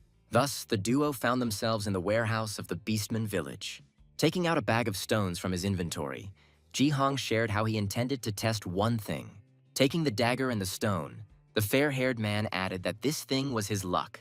After placing the blue enhancement stone on the weapon, Ji-hong shouted the words, "Weapon Skill Enhancement," after which, one huge room in the building was colored with a red glow. When the white-haired girl saw what was left of her precious stone, she was surprised. Having heard from the boy about obtaining the desired result, she angrily asked why he was breaking the stones. With the help of recent actions, the protagonist managed to upgrade the dagger to C rank. The chance of successful improvement is 70%. For B rank, it is already 55. Without thinking twice, Ji-hoon decided to continue improving his weapons. The rabbit outside couldn't understand what was happening in the warehouse. After some time, night fell and the boy continued to improve. Even in the morning, the beastmen passing by were amazed that their elder was still there. The awakened fox asked Ji-hoon if he was still doing that thing, to which the fair-haired man responded by sharing how he had lit it for the 2,568th time. Finding himself in a powerless state, he added that he even thought about throwing the stones into the sea. Ria ignored these words, but she was angered by the fact that the boy had broken so many stones. In response, the protagonist shared with surprise that the improvement had been successful. Now the Screaming All has a B rank and very good characteristics. Not understanding what he was talking about, the headman Ria asked what he meant. And then, pointing forward, Ji-hoon showed off the many weapons he had managed to improve over all this time. Among them, there was one that managed to reach more than 100 improvements. The white-haired girl then shared how she didn't see any difference at all as to why the boy sneezed. While the girl was highlighting the dust on the hammer, its potential owner appeared. It was Taurus, and seeing him, the boy, without thinking, offered him to try the weapon. A moment later, the bull raised the heavy hammer with a cry. When the headman asked if he would use it, he noted that the weapon was a bit heavier, but it would suit him. Although Dampa's hammer is C rank, it surpasses B rank in pure attack power. Seeing the boy's face, Ria asked him why he looked happy at first and then gloomy. And all because the main character remembered his Scarlet Blade, which had an S rank and an unimaginable magical attack. He let out a heavy sigh and concluded that he absolutely couldn't use it without magic. Meanwhile, in the kingdom itself, there was a lot of talk about one sword. The blue-haired girl asked the knight why the huge hole had not been patched. Turning her gaze to her, the bespectacled girl felt an ominous aura emanating from her. At that very moment, a loud cry was heard from the great depths. It was Ares trying with all his might to get the Scarlet Blade out of the ground. Only when the knight tried to make a dash did a strange energy form around the sword, at the sight of which the fair-haired man immediately pulled his hands away, not wanting to touch. The people standing nearby were discussing how even the highly respected Lady Ares was unable to pull out this sword. Returning to the main character, he was given a new main task. He had to recruit a whole 1,000 members into his faction. In addition, a system window appeared with permission to create a group, which was very familiar to the boy. Not wanting to delay, the protagonist rushed forward and shouted that it was time to take the monsters. Having heard the offer to participate, Taurus refused, since it would be better for him to stay in the village. The main character himself, upon hearing these words, immediately changed his mind about taking the bull with him. After all, if Varen is destroyed by enemies while the main forces are not there. Unlike games, in reality there are many things that should also be taken into account. However, for the sake of synergy, it would be good to fill 4 slots, Ji-hoon concluded. When deciding to leave Tavor in the village, the main character thought about who he should take. But when he looked at the residents, the boy had a question about who should be taken. While pondering his decision on who to take, the main character called Tavor, after which he whispered one request to him, and the bull was only happy to help. Besides the already familiar duo, there are 77 more beastmen living in the village. But you can't take just anyone on a trip, the fair-haired man concluded. After some time, finding himself at the prepared table, Ji-hoon wanted to see all the residents and their characteristics. The bull, addressing the assembled crowd, said that the strongest would get a chance to join the expedition's 4. And then he added, telling numbers 1 through 4 to come forward. The seated protagonist shared how the criteria for a strong spirit, will, and willingness to take risks are key. The very first precedent, when it appeared in front of the headman, became very hesitant. After which, becoming worried, he declared that he wanted to stay in Verena, in response to which the boy noted how everyone has their own choice. When it came to the next 4 beastmen, they began to list their reasons for staying in the village as well. Having listened to all the answers, the main character, drawing attention to himself, called Taurus. Ji-hong then whispered to the beastman again what he needed to do. The bull immediately shared with the crowd that only those who wished to become members of the group could remain. After these words, many beastmen headed for the exit, not wanting to participate in the expedition. Turning to the elder, the bull noted how he selected only those who had the desire, after which he told the first case to quickly come in for an assessment. When the rabbit appeared in front of Ji-hoon, it began to stutter loudly, afraid of something. The white-haired girl, seeing the familiar beastman, was greatly amazed by his participation. Pulling herself together, the rabbit introduced herself as Rain and added that she could cook, wash, and go on reconnaissance missions, and could also carry things. Rhea said without thinking that she wanted to take her, but the main character thought about it. Looking at the characteristics window, the boy noticed D rank, which is good for Varen. Looking at his stat points, Ji-hong was shocked, as all the experience he had gained from battles had gone to luck. When the girl declared that she was ready to give her life for the cause, the blonde man called the next one.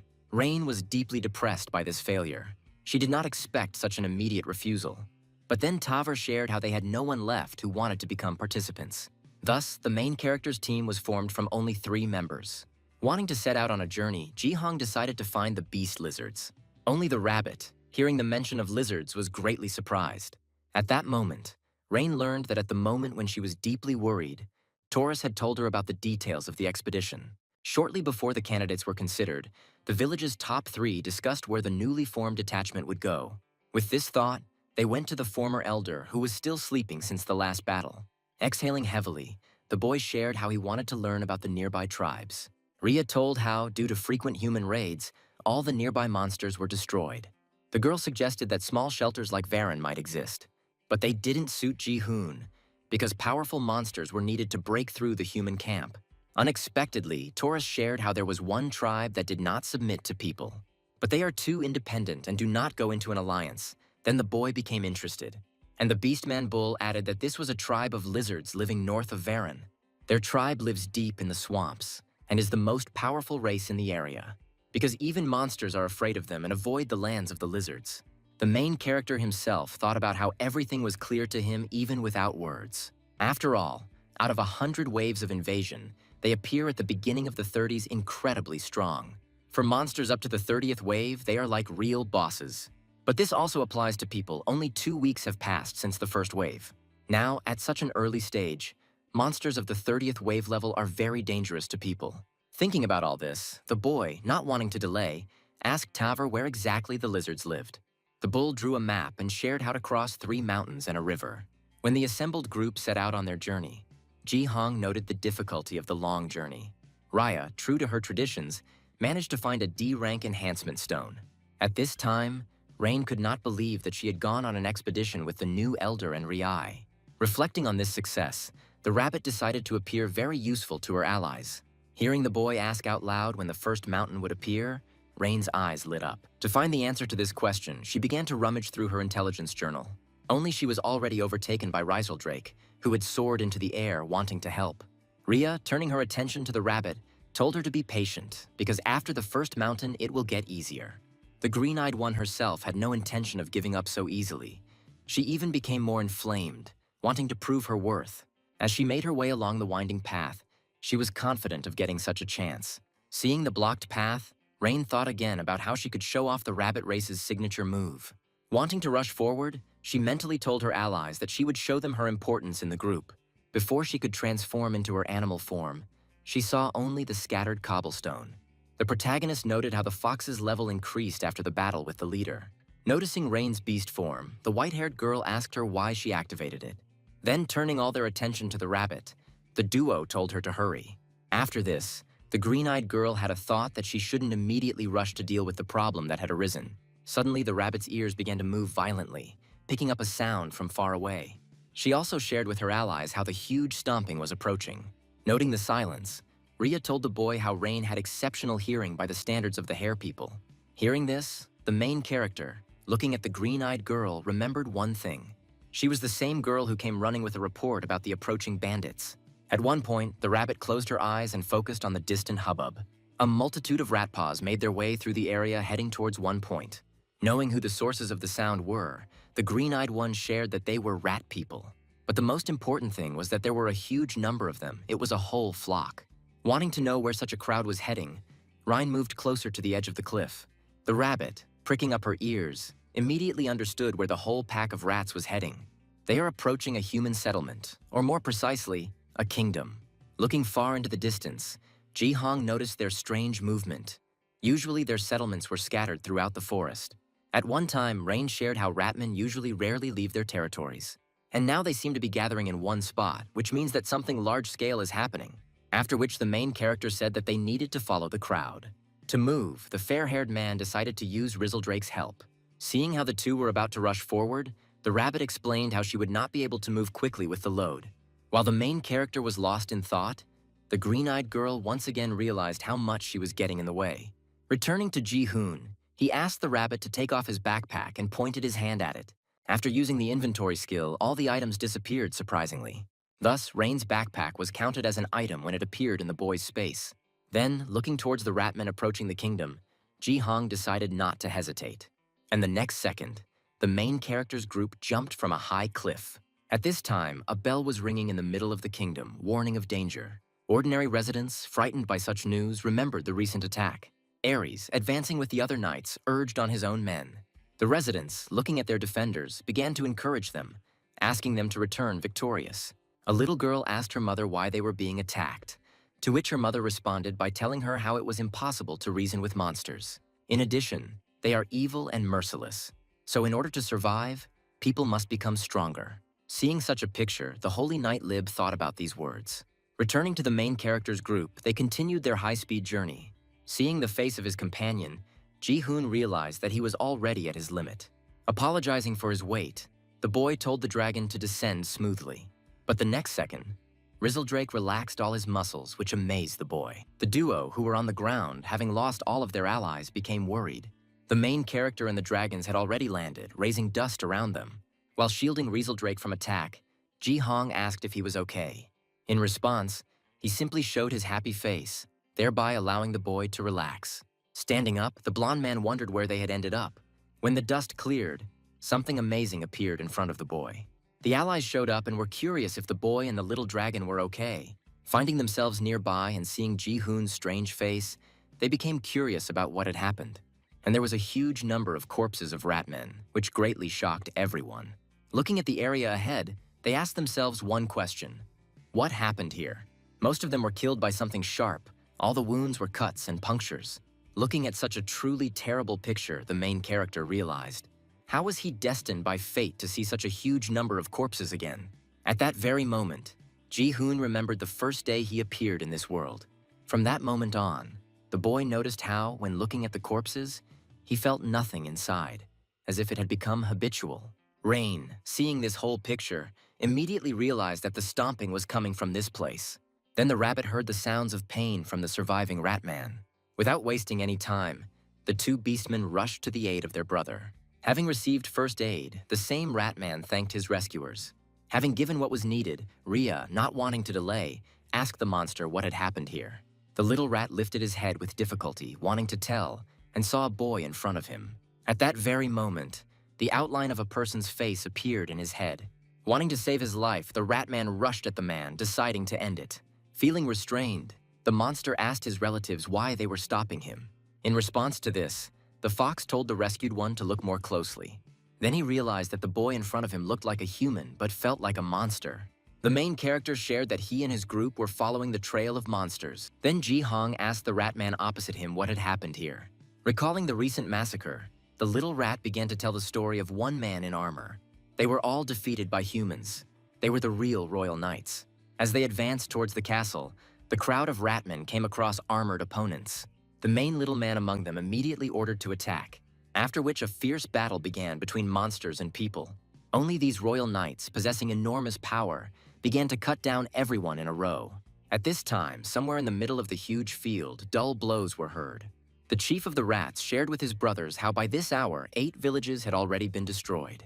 Archers appeared on the walls of the fortress, aiming at the enemy. Ares himself, not wanting to endure it, told the monsters to quickly approach the execution.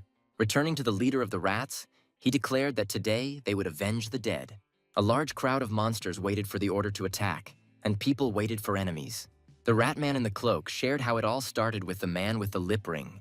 This man in armor was the cause of all the massacre of his fellow men that had taken place. This whole terrible battle between monsters and people was only for one reason. The man with the lip ring wanted to get some purple stone. Hearing this, the protagonist immediately realized that this thing was an ES rank stone. Looking at the sky, the blonde noted how the sun was setting. On the other side of the kingdom's walls, a vast army of monsters burned with rage. Without thinking about standing still any longer, the rat leader ordered an attack. Thus, the battle between humans and monsters began. A devastating hail of arrows was sent at the fleeing ratmen. A pile of corpses began to form in front of the walls, but the monsters did not stop. Suddenly, the familiar spear belonging to Ares began to glow with fire, after which the firewall skill, which is a beam, was activated. Seeing his losses, the leader of the rats wanted to take revenge on the people with at least his last strength. Having traveled to the past, the rat man in a cloak, having unimaginable wounds, wanted to stop the knight. Only they just took and left, as if they didn't care about him at all. For those who got what they wanted, they were expendable. The knights considered them insignificantly weak. I listened to this story from the monster opposite, and the main character saw himself in it. When the boy was still young, many people wanted to take advantage of his position. Even after they received benefits, they shared them as they only used Ji-hoon and nothing more. And after this, no one was found who wanted to help him. His classmates, on the contrary, tried to avoid the boy. Remembering his past as a blonde, he concluded that every person thinks only about his own benefit. The battle at the walls was still going on. The monsters had suffered heavy losses. Around the same time, a rat man was running among the corpses of his fellows. It was the rat leader who decided to take advantage of the mountain of corpses. Standing on the wall, Lib watched the monster's actions, waiting for the battle to end. The wounded leader of the rats himself decided to turn all the pain of him and his brothers into rage. By activating the strange ability, the monster's last wish was to leave a mark on people's memories. Seeing the strange actions of the monster, the fair-haired man immediately understood what he wanted to do. Realizing that an explosion would occur, the warriors began to flee from the walls. By this time, the rat man's body was swollen with overflowing energy. Finally, the leader said a few words. He did this in the name of peace. At one time, the holy knight Lib drew her blade, wanting to resort to using the skill. And the next moment, one well-aimed blow was delivered to the monster's body. It was the sword of a holy knight who had used the holy sword dance skill. Realizing his bad end, the rat man could not hold a grudge. Then, right in front of the royal walls, a huge explosion thundered, which was heard even by the 4 located far from that territory. The main character himself shared with his allies that it was the self-sacrifice of the monster. The nearby rat in the cloak also understood what had happened at the walls of the kingdom. The boy thought about how this was the most terrible enemy on the 6th wave. But if the explosion had been successful, the most it would have done was break through the wall. That rat man was aware of his death, but still took such a desperate step.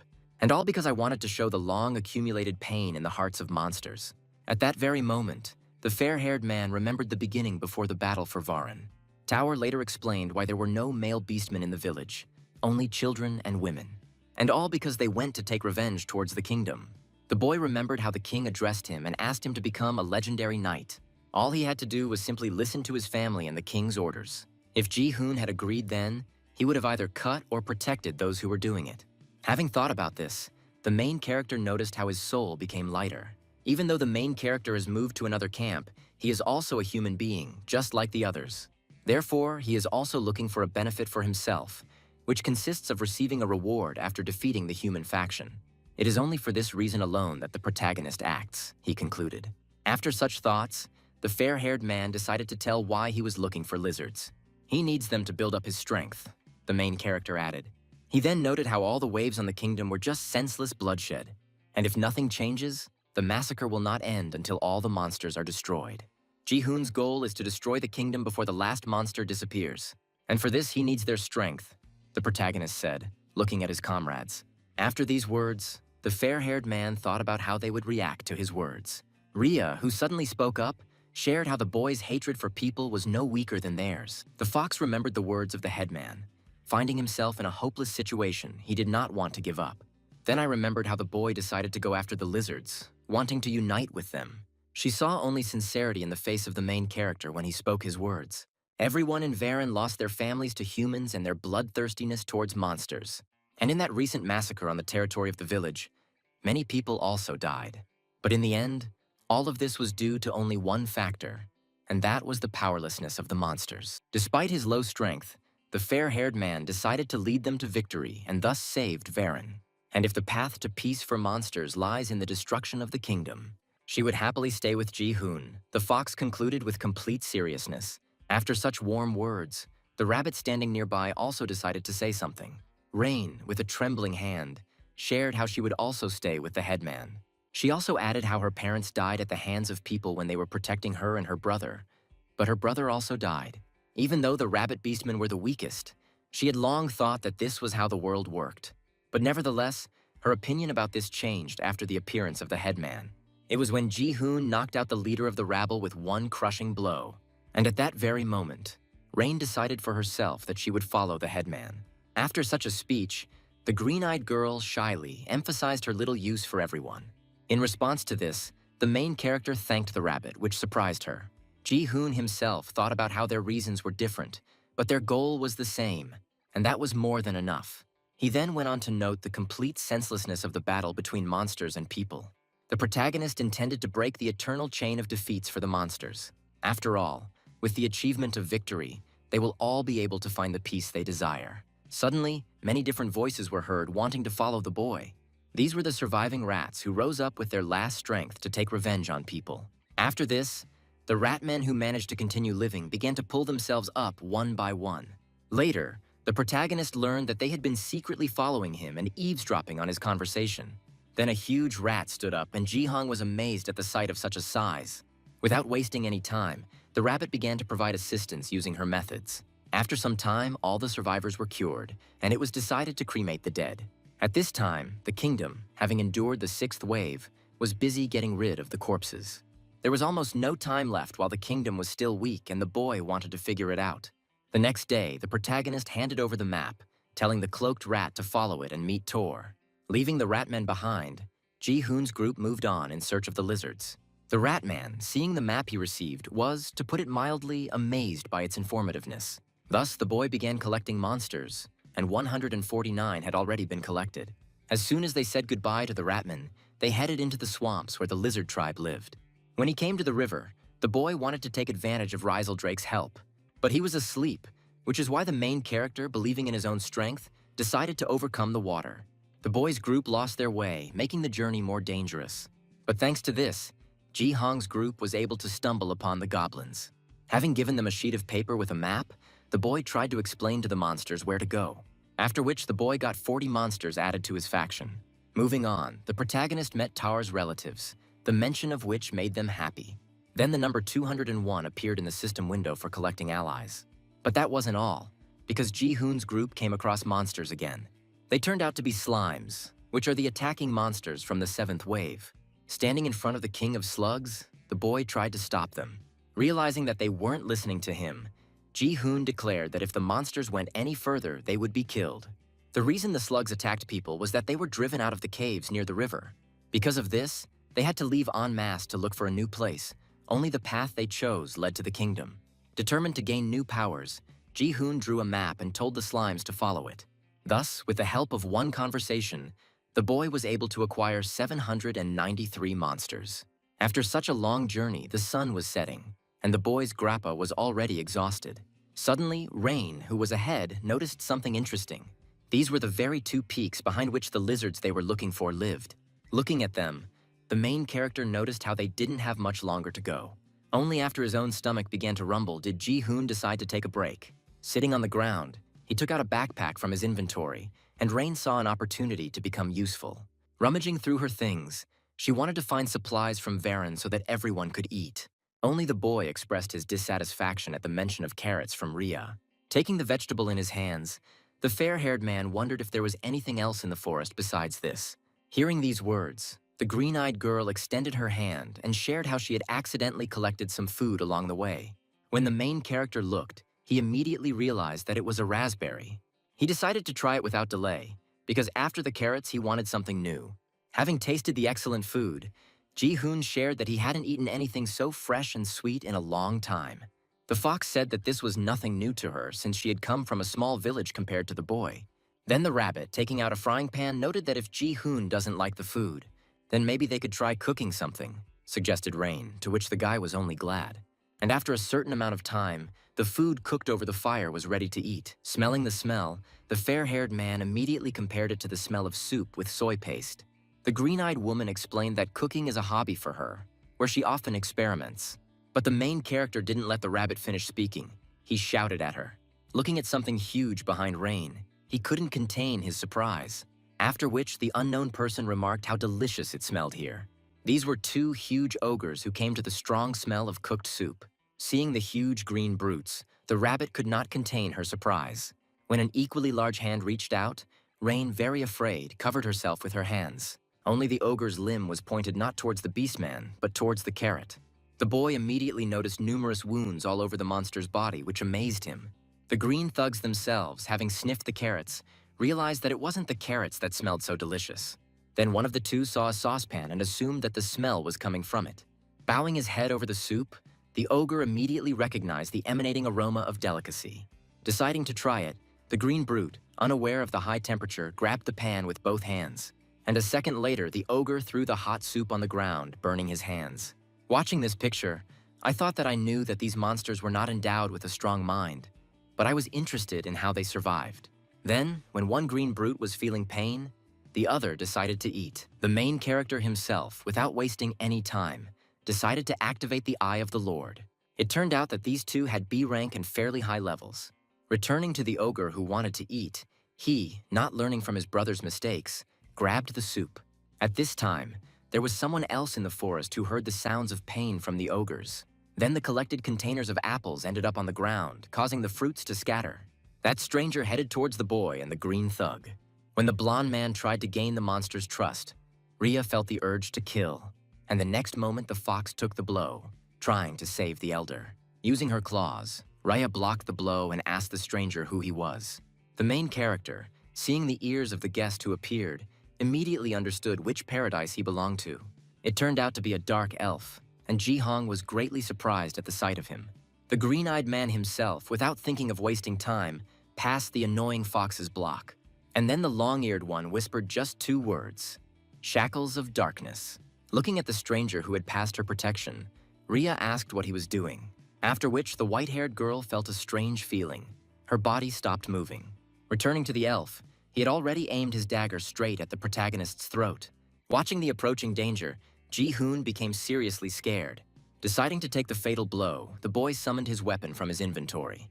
At the sight of the strange blade, the elf noted the colossal amount of mana. Then the fair-haired man asked the stranger why he attacked, but he was also interested in why the boy attacked the ogres. Hearing such a question, the main character could not understand what the elf was talking about. The next moment, the long-eared one struck, thereby opening the enemy.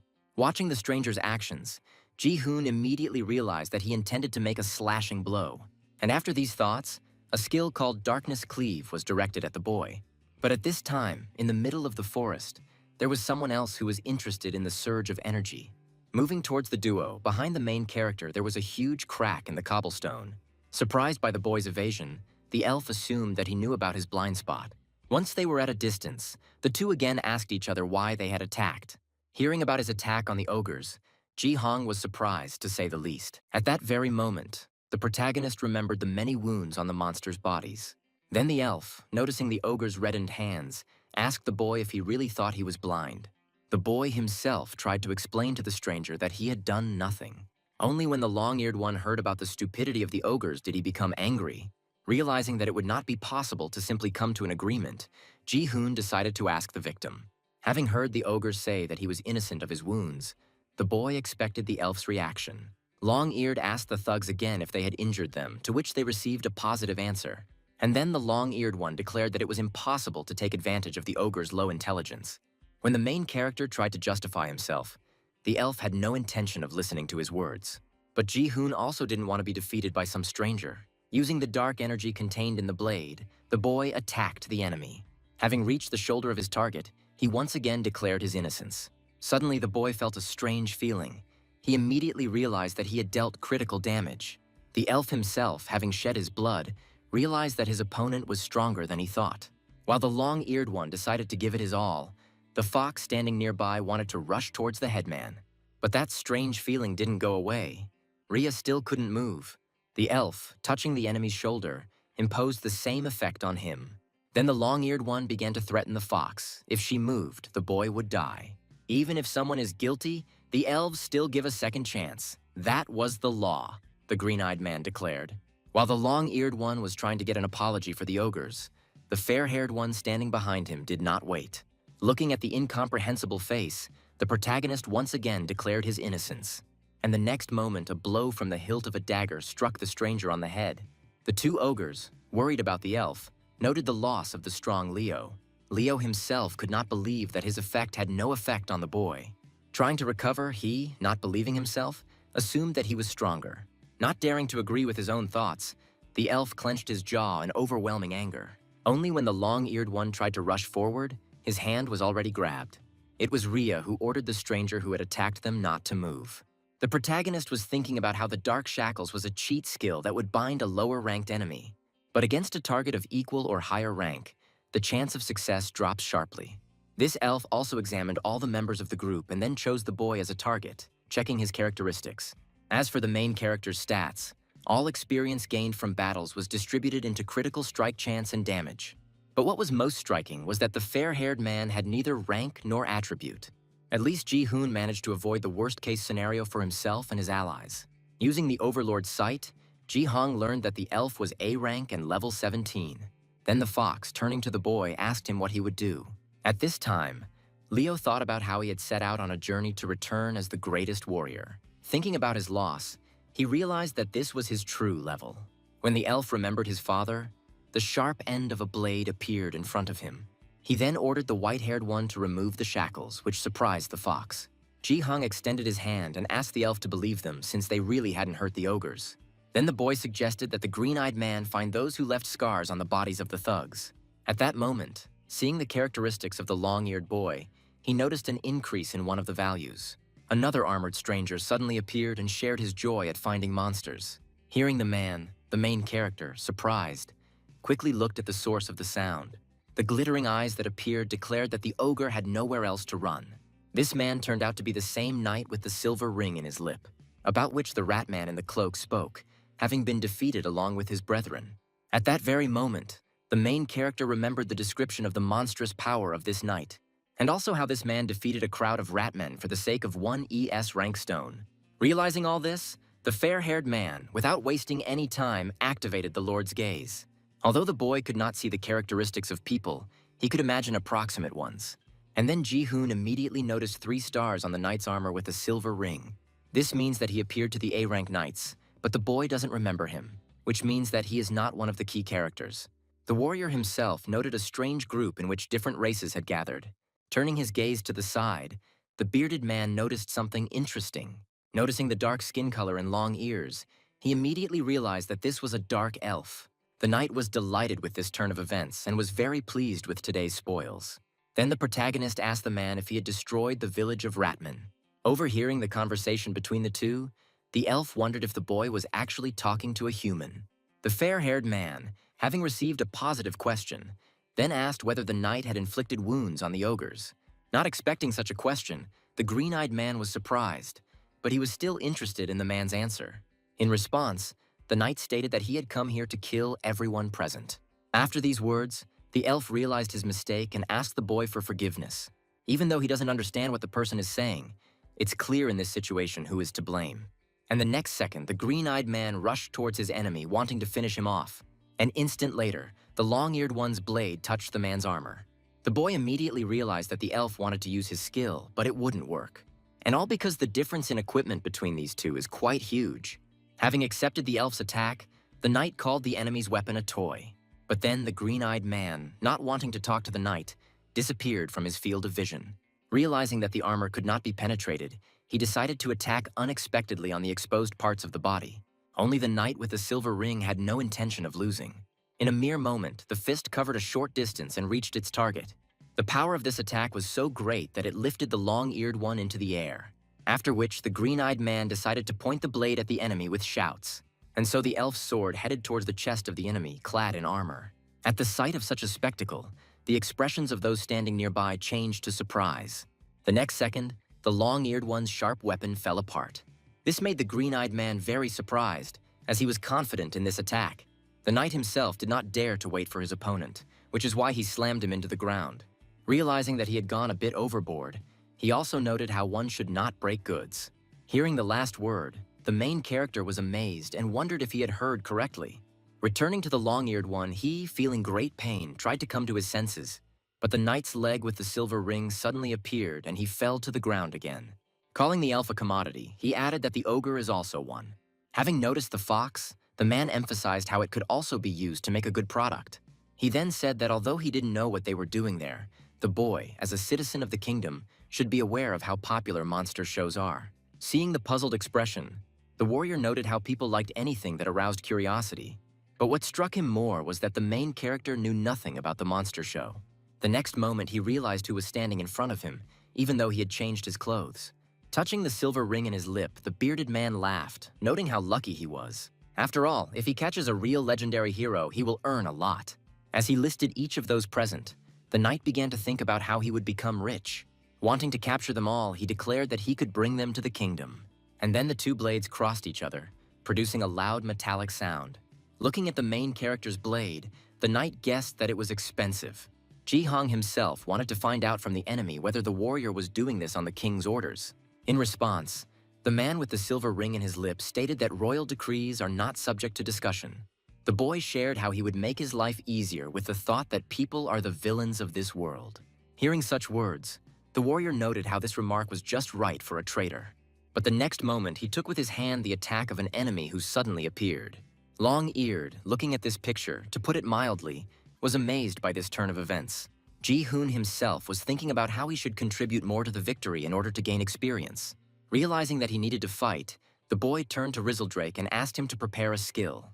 Looking at his cut hand, the knight with the silver ring became angry at the monsters. And then, using his ability, he covered the exposed part of the body with stones and earth. Seeing such a sight, the protagonist immediately realized that the enemy possessed the element of earth. Having formed a huge growth on his hand from stones and earth, the man wanted to find out from the light-haired one. Does he know how much his armor cost? The knight concluded, sending a blow at the fox. And the next moment, a loud sound was heard throughout the entire forest area. Observing the enemy's strength, the boy immediately realized that as power increases, the blows become slower due to weight. In her awakened form, Raya is his worst opponent, but in a drawn-out battle, she will lose. Where the fox who had accepted the beastfowl stood, only the leaves of the tree rose. The enemy, noticing the girl's sharp attack, aimed his hand at her. Only when the blow was about to happen, the fox, with its speed, was already behind the knight. Feeling the monster's claws on his shoulder, the man with the silver ring was amazed at its speed. The long-eared man standing nearby was of the same opinion as the warrior. The rabbit decided to help the elf and heal his wounds. When the green-eyed man asked why she was doing this, Rain stated that she only knew how to help. Returning to the knight, his armor was hit with many blows. The ogre, looking at how the two were maneuvering next to him, was surprised by this. The reason why Rhea, being a B rank, can surpass an A rank warrior is because of her speed. In addition, she relies entirely on this skill, but every skill has a downside. It was the fox's transformation into its normal form that left it under attack. The next moment, the two of them all watched as the beast woman was sent flying. Having crashed into a tree, the white-haired girl felt the full, enormous force of the enemy on herself. Seeing his ally close her eyes, Ji-hoon immediately realized that this was it. Deciding to use his trump card, he thought about how to set the angle correctly. Not wanting to get wet, the protagonist asked Rizzledrake if he was ready. The fair-haired one himself felt sorry to use the last attack, but for Rhea's sake, he decided to do it. When the main character was supposed to give the signal to the dragon, he did not do it. And all because he was struck by the sudden appearance of the green-eyed man with a broken weapon. Seeing the elf in front of him, the knight noted how the goods must be alive. In response, the long-eared one stated that the enemy would need to take his life in order to move forward. After these words, the long-eared one disappeared from the place where he had recently been. Only the elf's broken weapon failed to penetrate the knight's armor. Without ceremony, the bearded man knocked the goods onto the ground with one sharp movement. As the man passed by, he noted how, thanks to the stupidity of the elf's actions, his anger had subsided. Still, he wanted to show the fox her place by teaching her one lesson. Suddenly, a familiar piece of weapon met the knight's defense. Watching this picture, the main character could not understand why the elf was taking such a risk. Once again, the man told the product to stop, even though he knew it couldn't understand him. He then added that it was not the fair-haired man's fault that he was born a savage of an inferior race. The green-eyed man himself, as if understanding human speech, became very angry. At that very moment, he remembered how, as a child, he had been told that his magical reserves would grow on their own with age. Only when the elf grew up did those around him begin to make fun of him, since he had less magic than an ordinary child. Not wanting to be a weakling, Leo decided to go on a journey and return strong. Only now did the green-eyed man, realizing his weakness, begin to ask his father for forgiveness. Suddenly, the main character shouted at the dark elf, which surprised him. Without wasting any time, Ji-hong threw his blade toward the long-eared one. After this, Leo grabbed the weapon, saying that he would borrow it for a while.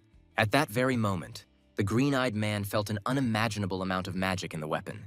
Even the knight standing nearby with the silver ring was surprised by this. Deciding to take advantage of the new chance, the elf pointed his weapon at the enemy. But when the blade touched the armor, surprisingly nothing happened. The bearded man, calling the enemy's attack childish, laughed at such a surprise. The main character himself, watching the elf, understood that this was not the end at all. He immediately remembered the short battle with the long-eared one, where he used a series of attacks. Just like in the recent battle with the boy, the green-eyed man directed his skill at the enemy, at the sight of which, the knight with the silver ring again felt danger to his life. And then an attack of unimaginable power was successfully launched at the enemy. The force of this blow was so enormous that it shaved off the trees behind it. The rabbit, who was trying to heal Rhea at that moment, was, to put it mildly, surprised. The main character, along with Rizzledrake, changed her face to the same emotion.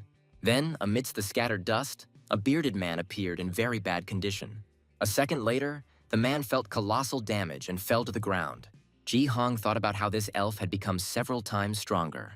Even Leo himself didn't immediately believe that he had managed to deliver such a powerful attack. Collapsing from exhaustion, the elf, looking at the dagger, realized that all this was done with the help of it. Realizing the battle was over, the protagonist told Rain to take care of the elf and Rhea's healing. The defeated knight with the ring in his lip could not believe that he had lost to an inferior race. The main character appeared and suggested that he put off his whining for later. And now he really wants to talk to the bearded man, Ji-hong said, thrusting in a dagger.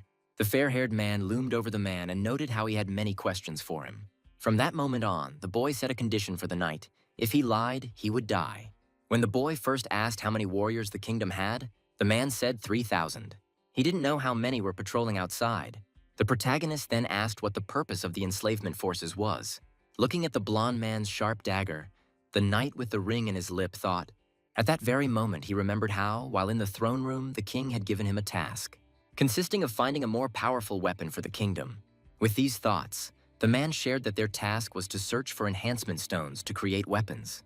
Hearing this, The protagonist thought about how it turned out to be too obvious. After all, adventures are needed precisely to obtain power-up stones and equipment. The boy's next question was whether the warrior knew Ares and Ares, to which he received a positive answer. Ji-hoon then asked how many skills the two had.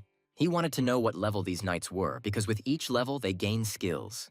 And after a couple of seconds, the bearded man shared that Ares and Ares have 2 skills. And this meant one thing for the main character. These two already had 20th levels. Thinking over all the questions asked, the knight assumed that he was going to attack the kingdom. Just looking at the ogres, the knight with the silver ring in his lip laughed. After which he asked the boy if he was truly confident in his powers, having such allies. It won't be easy for Tom to break through the walls guarded by 2 elite knights. But that wasn't all, because besides these 2, there were other elite warriors. Hearing this, the main character immediately tensed up because in a game with 100 waves, the maximum number of elite knights that could be assembled by the end was only 7.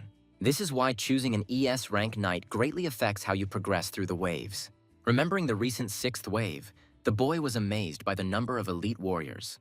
Unlike the game, this is reality, where soldiers get wounded, walls collapse, and it takes a long time to restore all this. And the reason why such frequent wars are possible is due to only one fact. The kingdom has someone who has the ability to restore. The female voice, having finished with the walls, asked the wounded to stand in a row.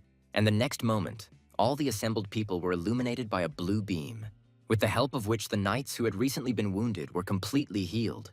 The healer Bombardier Akor is the possessor of such an important ability. Realizing the number of elite knights, Ji-hong realized that there could be more. It's a hopeless situation for the monsters from the kingdom's perspective.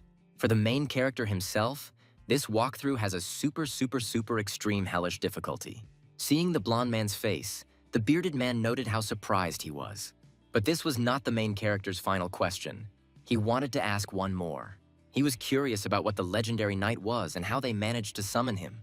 While the fair-haired man was waiting for an answer to this question, something flashed in the sky. The next second, Ji-hong broke the arrow with one well-aimed swing. But that was not all. Many such arrows were sent at the boy. Not daring to be hit, the blonde jumped back and dodged. The 2 people nearby immediately realized that there were many people around them.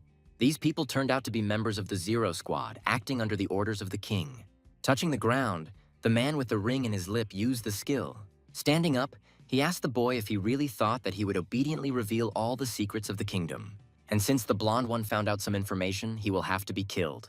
At one time, Ji-hoon shared how he learned about the bearded man from the rat man. He also noted that if a commander does not return for a long time, his squad will go searching as a group.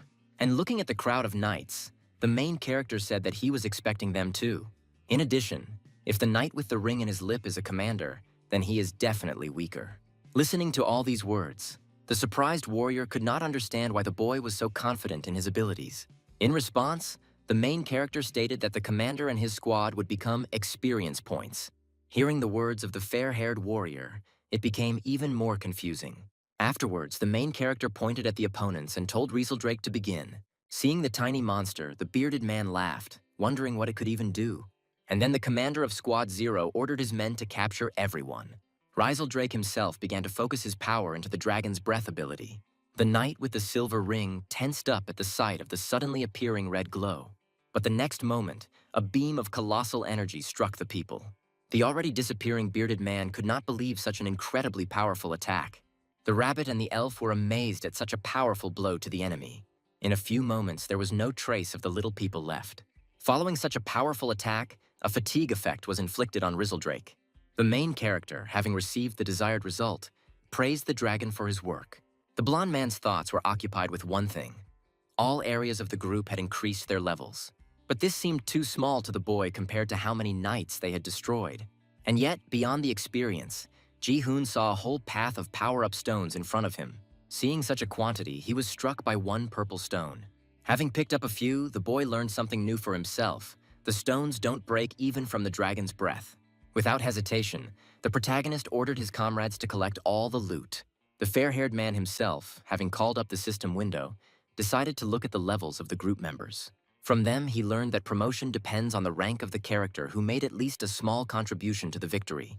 Upon learning that Rieseldrake had reached level 10, Ji-hong was overjoyed, as the dragon would now have a second skill. When the boy saw him, he couldn't believe that such a thing existed. Meanwhile, unexpected changes were taking place in the village of Varen. Tower, using the night buff for a pitiful blow, chopped down tree trunks. Feeling an unexpected surge of strength, he wondered what had happened. Then the Beastman saw a whole crowd of gathered ratmen in front of him. Returning to the main character, he decided to first sort out the differences. Turning to the elf, Ji-hong asked him why he fought so fiercely. After all, it was clear from his actions that this was not only to protect the ogres, but also for Rhea. In response, the long-eared one, looking down, shared how sorry he was about what he had done to the boy. Having said goodbye, the green-eyed man said that the lost ones needed to be taken to the sea. But Leo himself was thinking about only one thing. It was his weakness. No matter how much he trained, his magical power remained unchanged. But having survived the last blow dealt to the knight with the silver ring, he managed to find a way to become stronger, the elf concluded. Suddenly, the main character asked the long-eared man if he didn't have enough magical powers. Using the Lord's sight, he learned that the amount was less than 1/10 the magical power of an ordinary dark elf. Hearing these words, the green-eyed man asked the boy how he knew. In response, the boy shared how he had a special skill that allowed him to see this. The elf noted how, knowing this, he now felt as if the boy could see right through him. Holding the dagger in front of him, the main character said that it was unusual. It adds magical power and increases the power of magical attack. Having remembered why he became stronger, Leo said that he knew this information before. Then the fair-haired one declared that he would give it to the long-eared one, which surprised him. Wanting to know the reason for such generosity, the elf asked Ji-hoon why he decided so. In response, he said that he would give up the dagger, but the long-eared one would fight with him. Taken aback by such words, Leo recalled how dark elves do not unite with other races.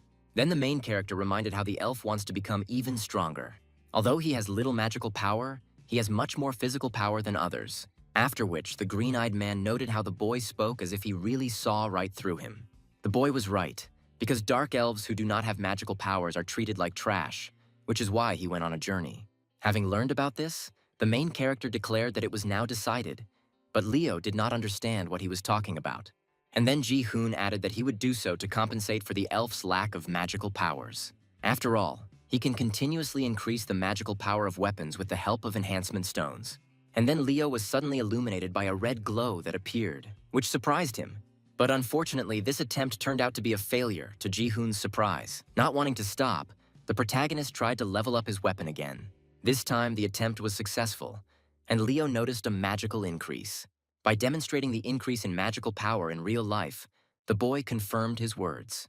The elf thought about how he could truly become stronger with the help of this weapon. And deciding on such a proposal, the green-eyed man said that he would serve for 10 years, but only for such a short period. The protagonist, in response, shared his opinion as he agreed for a short period. A moment later, the boy realized that 10 years was not enough for an elf. Then the green-eyed man decided to call himself the boy. His name is Leonard Bell Leon. Thus, Ji-hoon found 3 comrades, due to which the quest was almost completed. The next moment, Rhea and Rain showed them bags filled with power-up stones. Besides this, the fox was able to find a strange object. But at that moment, a strange sound was heard. It was Leo's stomach rumbling, which made him feel very embarrassed.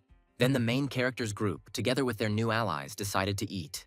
The total number of stones collected was not as large as in Rhea's house, but there were many high-level ones among them. In addition, they came across an unexpectedly valuable find, a rank stone. Taking one of the blonde ones, he asked Rain to take it for himself. Taking the stone, the green-eyed one immediately recognized it. She and Rhea found it among the others. Having handed over the rank stone, the protagonist told the girl to use it. And the next moment, everyone present was illuminated by a red glow. After which, due to the redistribution of experience, the rabbit's level changed. The girl herself, looking at her hands, shared how she felt a surge of strength. Having achieved the desired result, the protagonist told her to use the next one. Because of this, a red flash suddenly appeared in the middle of the forest again. The next day, they went to the swamp where the lizard people lived. Leonard shared how he led the lost ogres along the waterways to the sea, so it wasn't hard for the boy to convince him to go with them to Varen after finding the lizards. After some time of wandering, the main character shared his fatigue. Addressing Leonard Bell Leon, the boy noted how difficult his name was. When the boy shortened it to just Bell, the rabbit asked everyone to look forward. In front of them, the group saw the outlines of the swamps, which gave them an ominous premonition. Bell immediately noticed how the lizard men were just as strong as the elves. meaning it would be difficult to gather them. Because they are strong, these monsters will not want to serve anyone. Hearing these words, the protagonist emphasized how similar this race is to the long-eared one. After which the boy asked to leave the recruitment of lizards to him, because there was one plan. If the lizardmen remain the same as in the game with 100 waves, they will definitely be able to collect them. Ji-hoon concluded with full confidence. At this time, a scaly one was watching this small group of monsters. A few moments later, the long-eared one, worried about the ogre, shouted at him. While the duo frantically screamed that they were drowning, the elf shouted at them to stop and not go any further. The same scaly person appeared next and noted how difficult it would be for the ogres to pass through here because of the weight. The owner of this voice turned out to be a real lizard man named Linak. Rhea, not daring to follow the trio, also noticed this stranger. The main character immediately told the lizard about how he was going to go to the settlement. Hearing this, the old man decided to remind the boy that the lizards were not particularly friendly.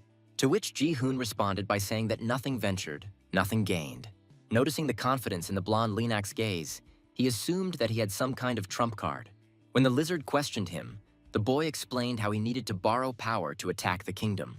He also shared that after leaving, he wandered for many years and saw the brutality of people. Looking at the other members of the group, he noted the racial diversity. But then Linak saw the little dragon, and the boy introduced him as Riseldrake. The main character also noticed how much this baby sleeps. Having learned a lot about the new arrivals, Linak decided to tell them what was happening in the settlement. Today was the chieftain's birthday, which would make it difficult for the travelers to persuade the lizards. He also shared how the boy would have to show his strength because the leader was young and suspicious. In the end, the scaly one wished him luck in achieving his desires. He himself offered to take charge of looking after the ogres in the absence of the others.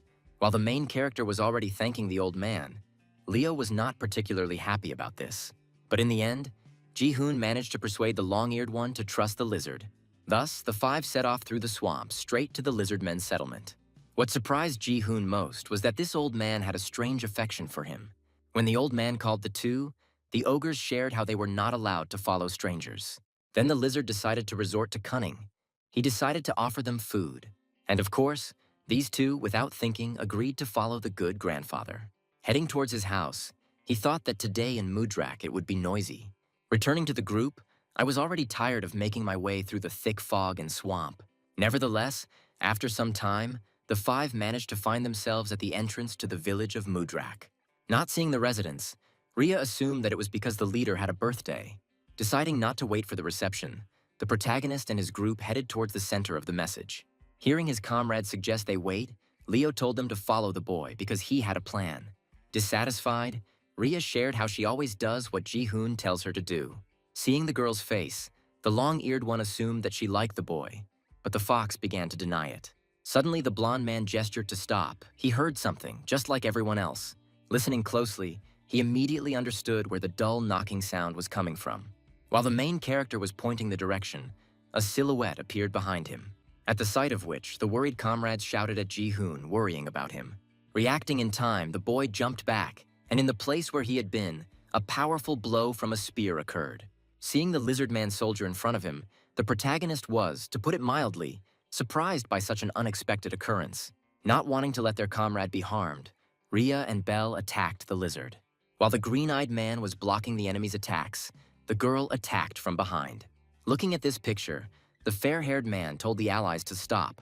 Then the long-eared one managed to dodge the enemy's spear with difficulty. At one point, the white-haired one rushed towards the scaly one with claws at the ready. Watching this senseless carnage, the boy told everyone to stop. And finally, the three stopped, waiting for further action. The protagonist reminded Rhea and Belle how they came here to fight.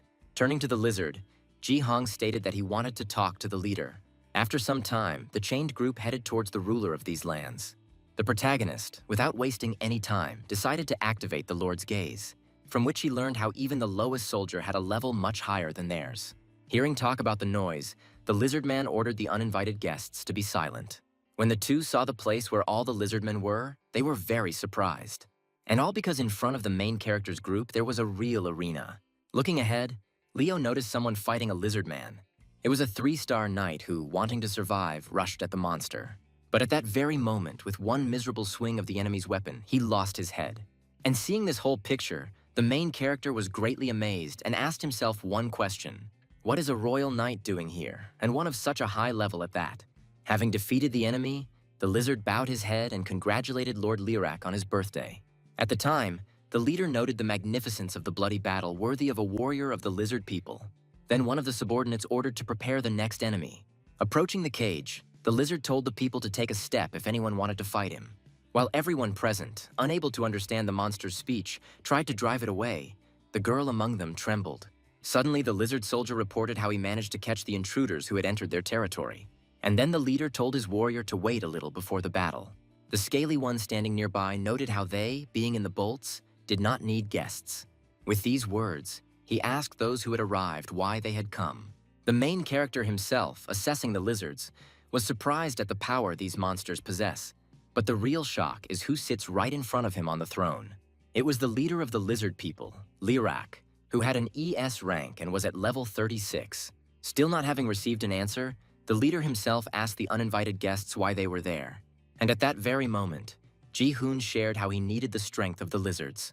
Hearing these words from the boy, the leader of the lizards burst into laughter. Everyone else present here also laughed at these words. Raya couldn't understand what was so funny about it, but the elf told her not to be angry. After all, the negotiations between them and the numerous horde of scaly ones are just beginning. But all this happens at great risk to their lives. Noting the funny nature of the blonde man's words, Lirak told him to continue. The main character himself was thinking about how they needed to act decisively. If they bend even a little, the whole plan will go down the drain and they will never be able to be equal. This world is built according to the same rules as the game, which means that Ji-hoon meets the main conditions to become the leader of the lizards. And the next moment, Ji-hong ordered the lizards to obey him. After such a sharp statement, the lizard soldier put the tip of his spear to the boy's throat. The comrades could not believe that this was Ji-hoon's plan. Not wanting to listen to the boy any longer, the lizard suggested cutting his throat. Only in response did Lirak tell his comrade to stop and lower his weapon. After all, his choice is the choice of the entire people, he decides, and the rest follow him. Hearing this from the leader, the main character asked the one who he was following then. The lizard standing next to him was not going to tolerate such impudence from a stranger. But then the fair-haired man added, saying a couple of words, namely, Liesel's dragon. After the mention of the dragon, the current ruler of the lizards was already fully attentive. At that very moment, the boy shared how there was now a dragon on his head. Ji-hong decided to bet on the fact that the lizard men worship and follow dragons. And knowing this fact, the fair-haired man repeated once again that on his head is the one whom the lizards worship. To put it mildly, Lirak was shocked by the statement made by the boy. He couldn't believe that the greatest being was in front of him. At the same time, cries began to circulate among the lizards about the lack of truth on the side of the uninvited guests.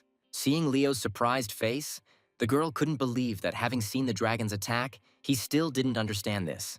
He then noted how this legendary race had disappeared more than 100 years ago. They possessed enormous wings and no less enormous strength. With one breath, dragons could wipe out an entire village from the face of the earth. But when you look at Rieseldrake's sleepy face, it's not even clear what this race belongs to. Lirak agreed with the boy's words about their loyalty to the worship of dragons. Only the creature on the blonde man's head was not the same, he stated.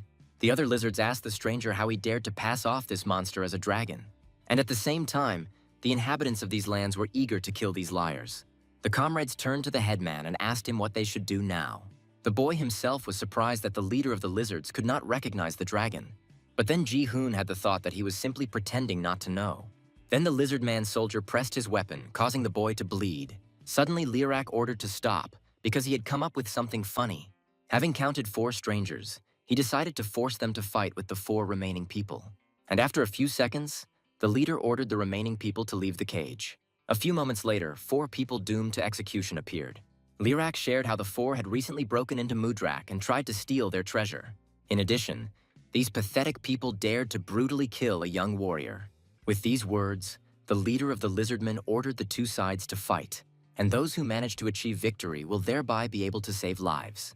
When the elf wanted to oppose this decision, one of the lizards noted how the violators have no choice.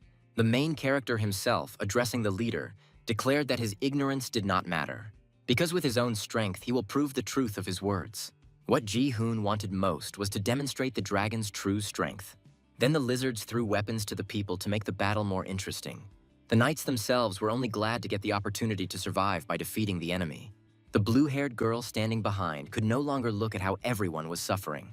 The man in armor noted how everyone except the dark elf looked weak. Wanting to be the first to win, the blonde man became curious about who would be his opponent from this beast. As if understanding human speech from his arrogant face, Rhea became very angry. Addressing the boy, the lizard told him to translate for the knight that the battle was for survival. After listening to the fair-haired man, the knight told the opponents to choose the first candidate. Judging by the number of stars among all the knights, this was the weakest, Ji-hong concluded. So, Rain will have to fight this rabble, thought the main character, telling her to come forward. Seeing the rabbit's frightened face, Ji-hoon emphasized how much stronger she had become during this time. After which, the green-eyed girl remembered how the captain gave her strength to fight. After that, something definitely changed, the rabbit concluded. Not wanting to remain a porter any longer, Rain decided to show her importance in the group. Having learned who would be the participants on both sides, the lizard told the others to leave the arena. Ji-hong himself recalled how the leader of the lizards had recently confirmed their faith in dragons. And to harden the Rizzledrake race, the boy has 2 whole cards. But after rank up, this is a chance for Rain to gain real combat experience. The blonde, seeing his opponent, could not believe this outcome. At one point, the rabbit already regretted agreeing to the fight. The knight exhaled heavily, because this battle would be too easy for him, because rabbits are the weakest race of monsters. And a few moments later, the lizard judge announced the beginning of the battle between man and monster. Activating his power, the blonde was confident that one blow would be enough for him to win. After which, using a lightning-fast dash, he closed the distance. And the next second, there was a rather strong impact that created a roar. Worried about the green-eyed girl, Rhea called out to her friend, wanting to know her condition. Ji-hong thought that for Rain, who was a D rank, this was an incredibly powerful blow. But now everything is completely different because she already has B rank. The rabbit herself, fearing for her own life, dodged with the help of Spheroform. The protagonist watched as the second-level skill dramatically increased his stats. As for the knight himself, he did not want to put up with the fact that some monster dared to disgrace him. Wanting to finish off the fluffy one, the blonde rushed towards his opponent. The green-eyed girl, looking at the approaching man, became very scared. But at the same time, she remembered the captain's words about how her strength had increased. And knowing this, the rabbit no longer intended to tuck her tail in front of danger. She didn't want to lose anyone else close to her because of her own helplessness. Realizing that running away was not an option, Rain decided to launch her first attack. At that very moment, to the blonde's surprise, a fire appeared out of nowhere in front of him. Watching this picture, the protagonist immediately realized that this was Rain's new skill. Then, in a split second, the blonde was able to see the rabbit's flaming paw.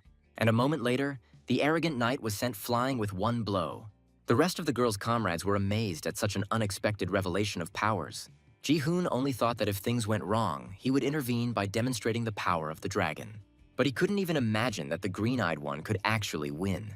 When she was reincarnated, Rain couldn't believe she had such power. Having won, she immediately rushed to the captain, expecting praise. The main character was only happy to congratulate the green-eyed girl on her victory. Now she had become the strongest rabbit beastman in this world, which made her incredibly delighted. During this battle, Rain gained a lot of experience, which is why she was already level 18. The elf thought about how the beast woman managed to gain such strength without much training. Then he remembered their first meeting, where Rain declared that she could do nothing but help her comrades. Looking at Ji-hoon, he noted how his strength lies in making others stronger. Thus, the winner of the first battle was the rabbit beastman. The blonde was still alive, so he wasn't going to lose so easily. But no one was going to listen to this knight, because his fate had already been decided. The same blue-haired girl shared out loud how she could no longer watch this. The lizard-man soldier told the people to choose the next candidate for the fight. It turned out to be the same girl who immediately headed towards the arena. Even the lizard-man was stunned by the human's determination to throw himself into battle. The elf noted how the girl slipped through and into the arena in a mere moment. The boy thought about how he didn't know who the knight with the ring was, but he knew this warrior well. And all because this is the yellow current blade of the beauty Kalhera. At first glance, there is nothing special, and at first, it may even seem different. But in reality, this blue-haired girl is completely obsessed with fighting. Or, put another way, a sadistic character who gets pleasure from causing pain to others. Having noticed and pointed to one of the remaining 3 participants, Kalhera wanted to ask him, "Does the leader of the group of monsters want to fight her?" The boy tensed up at these words. Then the blue-haired girl rephrases her question, asking if the boy wants to play with her. Seeing the strange look this girl directed at Ji-hoon, the fox became curious about what she wanted.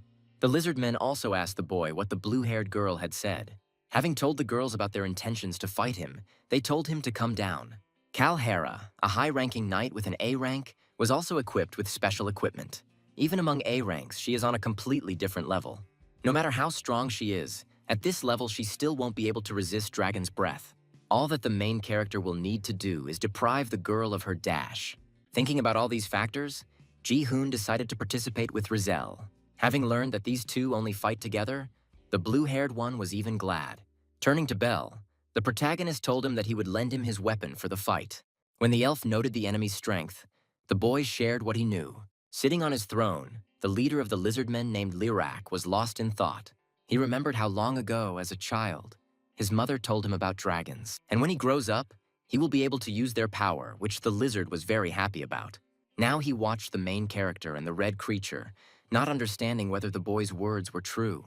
Before the fight began, the fair-haired man decided to clarify something for better understanding.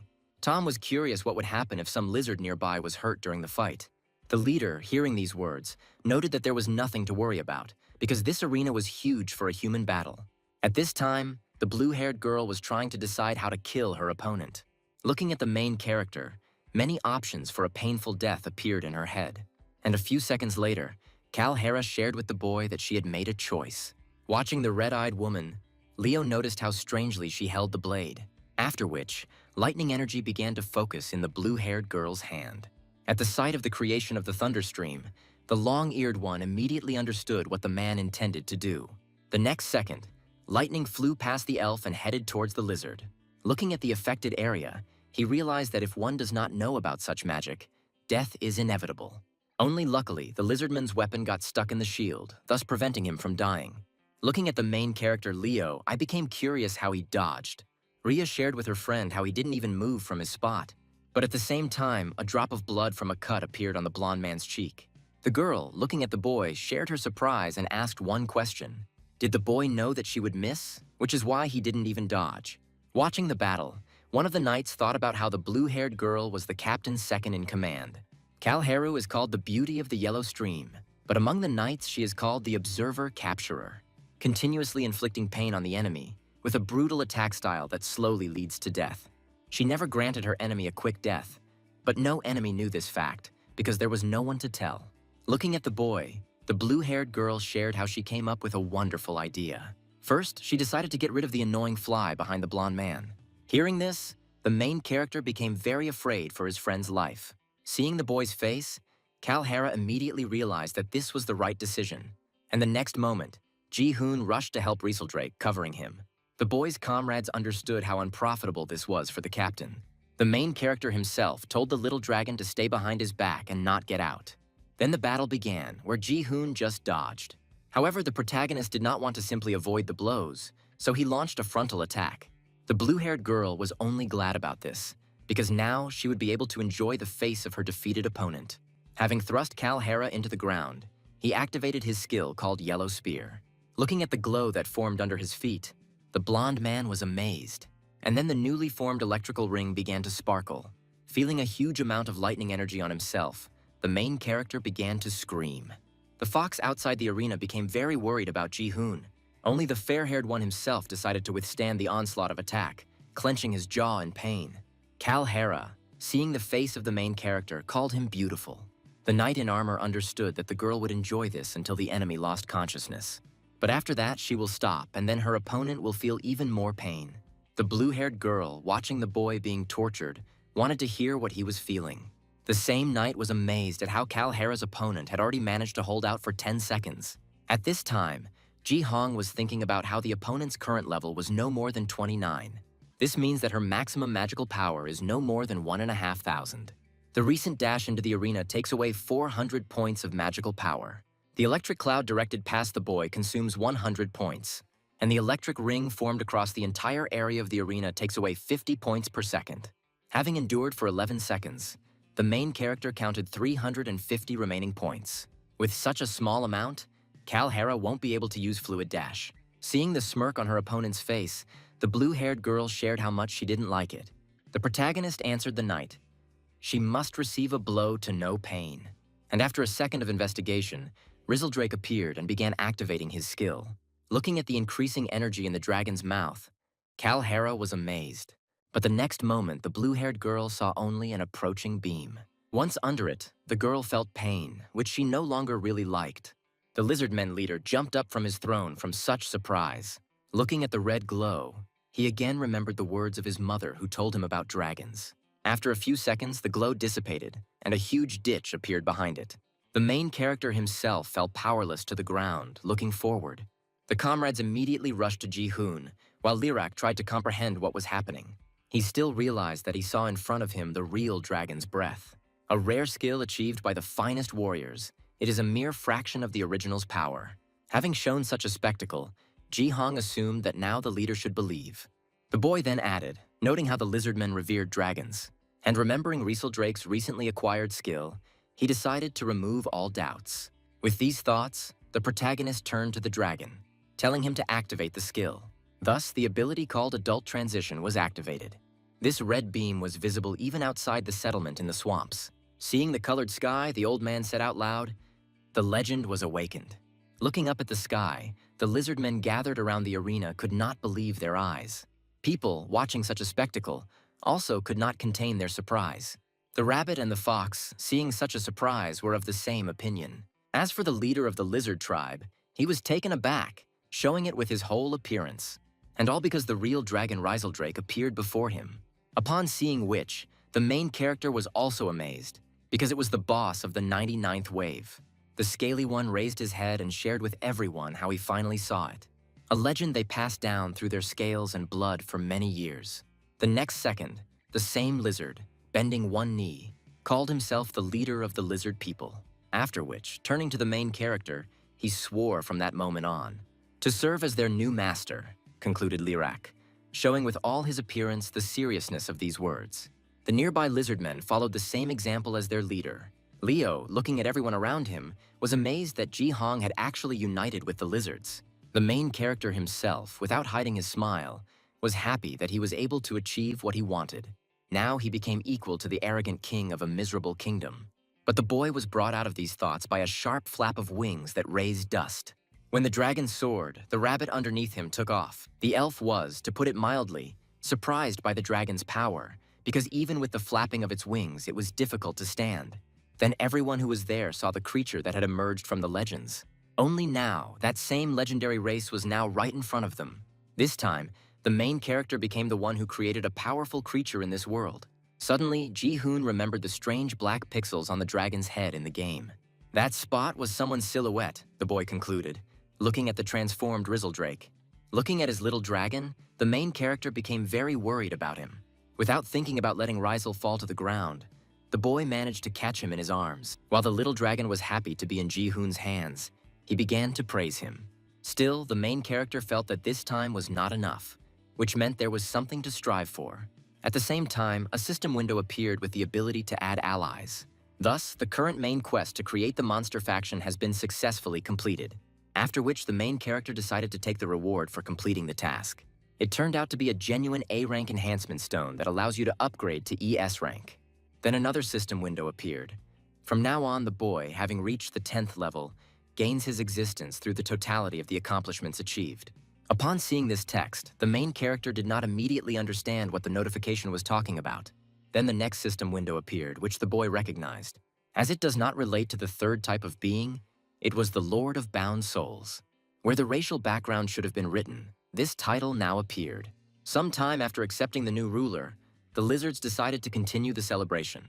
Only now, in addition to the leader's birthday, they celebrated the ascension of a new ruler. Lirak, addressing the main character's group, said to them, "Yes, they are their honored guests." At this time, the boy, cured by Rain's ointments, thanked the scaly one. The comrades, observing the boy's incredible appetite, were amazed. And then this trio, feeling hungry, decided to take advantage of the lizard's hospitality. They then rushed to the main character to share the meal with him. After some time, the group was able to eat their fill, which was clear from their words. Hearing Ji-hoon's question about where Rizzledrake had gone, the elf shared how he was currently at the top of the temple. Hearing about this, the fair-haired man, wanting to find out, decided to look forward. But what the main character saw beyond him was, to put it mildly, astonishing. And all because the little dragon had been resting better than all the others since the end of the battle. Bell noted how the lizards followed Rizzledrake rather than the captain. In response, Ji-hoon stated that he and the dragon were one and the same, and that they could not exist without each other. After such a long journey, the boys' group was able to gain a lot. And now they all deserve a long-awaited rest from the road and battles. While in Mudrak, the lizards celebrated their meeting with their new comrades. One of the knights managed to escape from the swamps, having already reached the walls of the kingdom. Heading towards the gate, the man wanted to tell about how the legendary knight collects monsters. By this time, a rather familiar raft had washed ashore on the kingdom. These are the surviving bandits who decided to bring them to the king to decide their fate. Exhausted from the long journey across the water, the crane noticed something interesting. It was a portrait of the main character and a signature about being wanted by the royal authorities. Once in the throne room, the king ordered everyone to be hanged, but the bandits wanted to justify themselves. And while the decision was being made about what to do with the pack, a pair entered the hall. One of the subordinates immediately recognized Akur, who is Lockhand's subordinate. The knight told how their entire detachment was destroyed at the Guanchon Highlands. When questioned further, he shared how he had been lucky enough to survive. And all with the help of a strong attack from the legendary hero and some strange monster. Remembering all the horrors he had experienced, the knight, filled with anger, once again told how they had all been slaughtered. He survived only because he injured his leg and hid, waiting for his comrades. But then he overheard the legendary hero who decided to gather the monsters in order to attack their kingdom with all their might, wanting to destroy it. Hearing this, the advisors were amazed that the boy was still alive and was even planning to attack. After listening to the surviving knight, they asked the next question: where is the legendary hero now? And when the man in armor hesitated, the shaggy man nearby said 2 words: Fox Cave. Having heard the bandit, the king ordered the rabble to repeat again what he had said. And then the crane announced to the entire throne room that he knew where the hero's hideout was. After thinking for a few seconds, the king ordered that all the elite knights of the castle be gathered immediately, in order to form a punitive detachment led by elite knights. At that very moment, the subordinate decided to carry out His Majesty's order without wasting time. The shaggy one was only glad, mentally turning to his brother's enemies. He told them to wait for their end. While Ares was ordering the warriors to prepare for the next wave, a knight approached him. When he was fully attentive, the same knight added that he had an order from the king. Another knight addressed the brute holding a boulder in one hand as Lord Uros. Then the holy knight Lib was also warned about the king's decree. Next in line was Bianca. She too, like all the other elite knights, was summoned to the king. Taking his brush away from the canvas, the knight asked whether it was necessary to be present. When they wanted to bring Sir Cancer, it turned out to be difficult. Not wanting to disobey the order, the knight opened the door and addressed the elite warrior. The man who appeared surprised the arriving knight with his appearance. Cancer, however, assumed that something quite interesting had happened. Finding himself at the exit of the settlement, Bell shared how he needed to leave his comrades for a while. The rabbit called out to the long-eared one and said that she was going to go with him. When asked why she decided to do this, Rain replied that she wanted to breathe fresh air and not be in the swamps. Hearing the boy's suggestion that she would also leave, Rhea said that he could relax because she would stay with him. The two then discussed Ji-hoon's new clothes, which he had changed because his previous ones were unsuitable. Heading into the settlement, the fox even noted how the boy's new outfit suited him. Suddenly, a nearby lizard ordered the remaining suicide bomber to come out. Turning to Dayrak, the fair-haired man asked him what was going on. When the main character passed by the cage, the knight inside turned to him. When asked what he wanted, the man in armor shared that he needed to go to the toilet. After asking the others if they were okay, the knights answered positively. Having received the opportunity to go to the toilet, the knight thanked the boy. The main character once stated that there was nothing wrong with it. Once in the alley, the knight shared how this place would be a good fit. Realizing that there was someone extra here because the knight was shy, Ji-hoon realized that it was because of the girl. Addressing Rhea, the main character noted how awkward the knight would be when she looked at him. And then the same man asked the two to leave, assuring them that there would be no escape. A lizard passing by, noticing the two, greeted them. When the girl asked why he paid so much attention to people, the boy suggested that it would make them treat them less carefully. After all, they will not be executed. Because all the high-ranking knights come from noble families, they will be valuable prisoners. Hearing this, the fox now understood why the main character was so interested in these little people. Suddenly, a scream was heard from the place where the knight was. Ji-hoon walked forward and, to put it mildly, was amazed by something. And all because this knight turned out to be a girl who was afraid of a snake. After talking with her a little, the main character learned that with the help of the helmet, the owner's voice can change. But because of this, Ji-hoon did not understand who this knight was. Having taken the girl to the cage, Rhea shared with the main character that she knew everything. At this time, Belle and Rain were making their way through the foggy swamplands. The rabbit noticed how long-eared he had a kind heart, because he left worrying about the ogres, to which the elf reminded him that he was doing this because he had promised to help the two. Seeing the creature that suddenly appeared, Leo asked why it was there. Returning to Mudrak at the chieftain's house, Lyrak did not want to agree to help in the attack on the people. Pointing at Rizzledrake, the boy shared how he completely agreed with his decision. The main character also recalled how people invaded and killed a young warrior. Having received another direct refusal, Ji-hong asked the leader why he was hesitating, whether he was afraid. In response to these words, Lyrak stated that they were not afraid of battles. When the boy wanted to find out the reason, an unknown person entered the leader's house. Then a familiar voice to Ji-hoon said that there was only one reason why they were dragging their feet. That's because the lizard people had never gone beyond Mudrak before, the old man concluded. Seeing the former elder, the current one asked why he had come. At one time, Linek explained to the surprised white-haired woman that he was a former leader. Now the main character understood who those two ES-ranked lizardmen were. Lyrak immediately reminded Linak that the loser of a duel never returns. To which the old man responded by declaring that he would be the one to challenge the scaly one. The main character himself, watching the duo, was amazed by such suddenness. And after some time, they all found themselves at the arena waiting for the duel to begin. Although it was unexpected, Ji-hong would be able to see the true fighting strength of the lizard people. Armed, Lyrak emphasized how there is no mercy for those who do not know their place.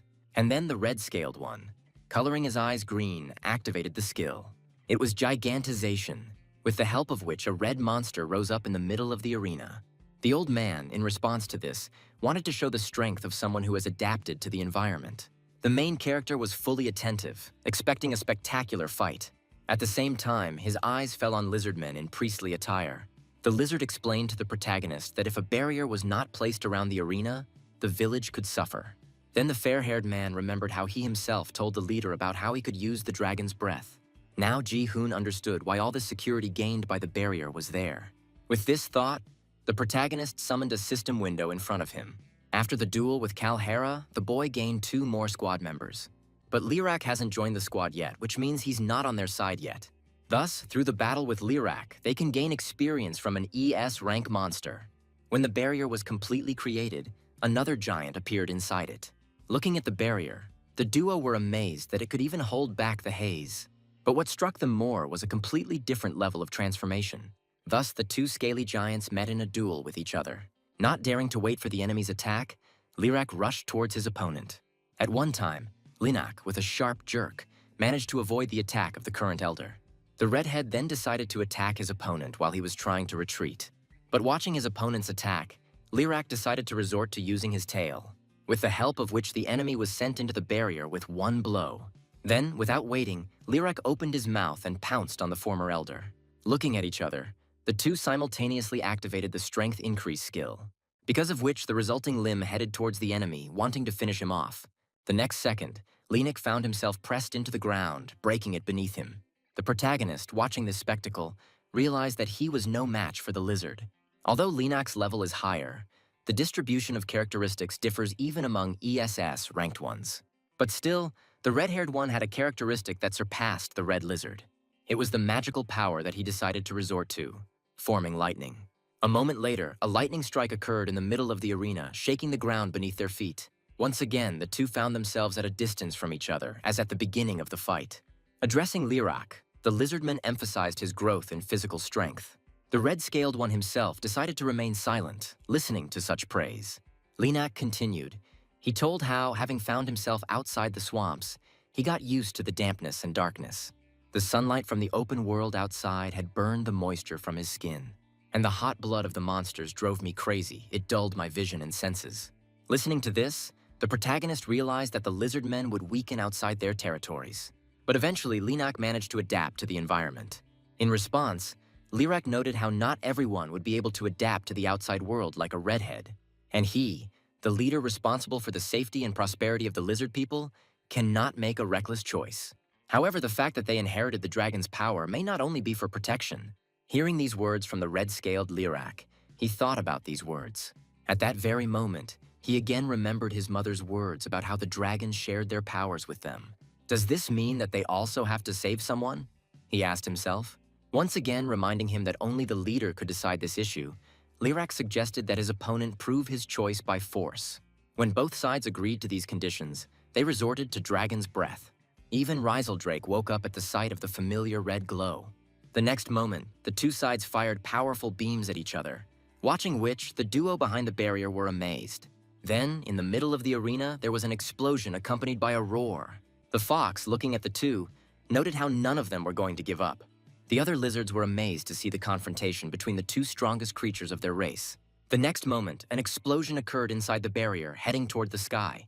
The four, who had recently met each other, felt an earthquake. The dark elf immediately realized that all this was coming from the arena. Remembering Ji-hoon, the long-eared one asked the rabbit to look after the ogres. At this time, the main character noted how the barrier did not even crack from such power. But still, everyone was interested in who won in such a confrontation. And after some time, a silhouette began to appear among the rising dust. The voice of the victorious lizardman identified himself as the leader of his lizard people. And he does not want to suffer a single defeat, added the same voice. Standing over the body of the red-scaled Lyrak, he asked him if he had any last words. Lynak noted that the lizard people were strong, which meant they would definitely be able to get used to it. Looking at his opponent, the red one realized that he had not intended to take the place of the leader from the very beginning. The main character, looking at this picture, thought that it was the same thing for the second time. The boy hoped not to see the Mudrak story repeat itself again. Now Ji-hoon realized, remembering the rat tribe, that every wave has a reason. In the game, the lizardmen attacked the kingdom after the 30th wave. This was probably the result of today's battle, and Lynak's persuasion was successful. This is the inevitable course of history, concluded the protagonist, looking at the end of the battle. However, if something has changed, then the course of the initial story will be moved forward. The next moment, a system window with a new main quest appeared in front of the boy.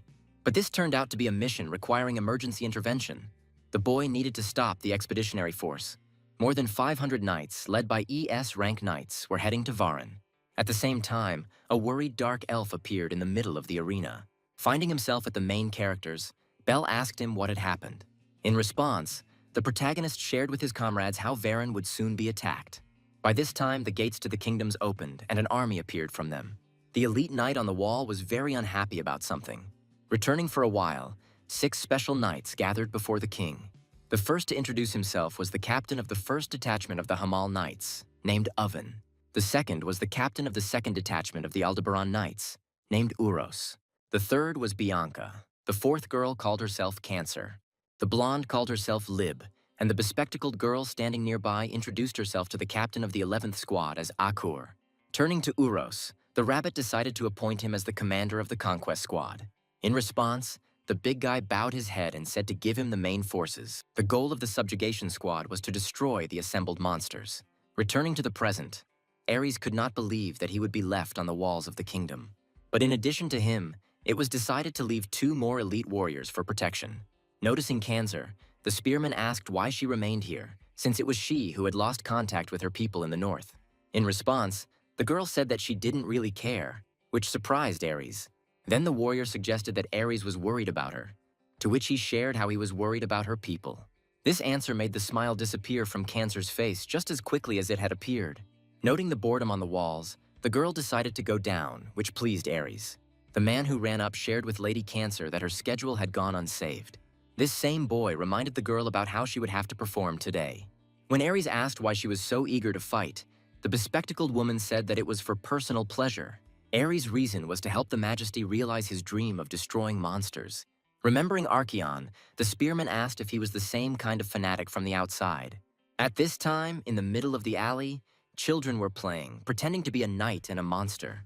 The gray-haired man noted how he had once been a human monster and a star that existed between heaven and earth. Looking at the sky, the child, pointing at one point, noticed a star, although it was still daytime. Listening to these words of the child, the old man directed his gaze in the indicated direction. And then he emphasized how another double star rose in the sky. Returning to Mudrak, the protagonist's comrades were surprised to learn of the attack on their village. The protagonist noted how they needed to get to Varina in one day. Sending the two forward, Ji-hoon told them that he would contact them and tell them what to do next. Realizing that there would be a battle, the the protagonist handed the two power-up stones. The leader who was nearby saw a red glow emanating from the Trinity. He immediately noticed how the fox's strength noticeably changed after the flash of light. Thus, Rhea managed to rise to A rank with level 19. As for the A rank enhancement stone, he understood that the success rate of enhancing it was only 35%. The fair-haired man also realized that Lib would be participating in this expedition. Realizing these two facts, the protagonist still decided to use the stone. A few moments later, the two headed towards Varan first. Understanding what was happening, Lirak asked the boy if people were attacking them. Ji-hoon shared how all the races living in his village are now in danger. Suddenly, the scaly one interrupted the boy's words, declaring that he would go. Then the lizard man turned to his brother and told him to gather the warriors. The main character, realizing that the red one agreed to this, was delighted. Immediately after this, the priest noted how the leader needed to begin treatment, and this would take a whole week. Hearing this, the leader of the lizards objected, because this would be their first battle outside the swamps. But then, to spite him, a bloody cough gushed from the scaly one's mouth, from the wounds he had received during the recent duel, after which the lizard man soldier asked Lord Lirak to rest for his own safety. And at the same time, a lizardman with a spear named Dayrak appeared and offered to lead the warriors. Upon seeing the familiar monster, the protagonist instantly activated the Lord's gaze, and he turned out to be an A rank with a level of 41. He will probably become the next candidate for the post of leader. Having received consent from the leader, Dayrak promised to win if he had to sacrifice himself. Having heard such words from his comrade, Lirak turned to him, after which he stated that if the lizard dies on the battlefield, he will remember it. After all, he will never succumb to the influence of the environment, concluded Lirak. Then the rabbit noticed the main character who had arrived behind her. Running up to him, Rain shared how she saw Ray and Belle running. Glancing to the side, Ji-hong decided to imagine the green-eyed girl helping Varan. At the sight of which, the rabbit asked the captain what the lizardmen were doing here. The protagonist, in response to this, stated that they would return to Varan together. Having inquired about the ogres, Ji-hong assured them that everything would be fine with them, since the lizards would take care of them. Then Dayrak turned to Ji-hoon and asked him to climb on his back because it would be faster. As for the female rabbit, the female lizard decided to take her on. And so, a few moments later, the entire crowd found itself at the edge of the swamps. But the next second, not wanting to be afraid of the sun, the lizardmen rushed forward. Ji-hong himself was happy about how he managed to obtain 50 elite Mudrak warriors, 30 of which were A rank. Turning to the people, the fair-haired man told them to wait because they were already coming. At this time, an elite knight named Bianca used her power. The white-haired girl summoned a shadow blade and threw it into the falling shadow of a tree. Later, she said that as long as there is light, the shadow will never disappear. After saying these words, the elite knight dissolved the shadow blade into the ground. Lib approached and asked her friend if she had decided to set a point in this place. But at that very moment, strange things began to happen to Bianca's shadow, at the sight of which the white-haired one asked the holy knight to step back for safety. When the blonde had moved a sufficient distance away, Bianca thanked her. Lib herself finally decided to tell how their vanguard had fallen far behind. Suddenly, a multitude of wolf paws appeared in the middle of the thick tree trunks. Uros immediately felt the bloodlust coming from the forest behind him. Realizing the danger, the bearded man ordered his men to stop the procession.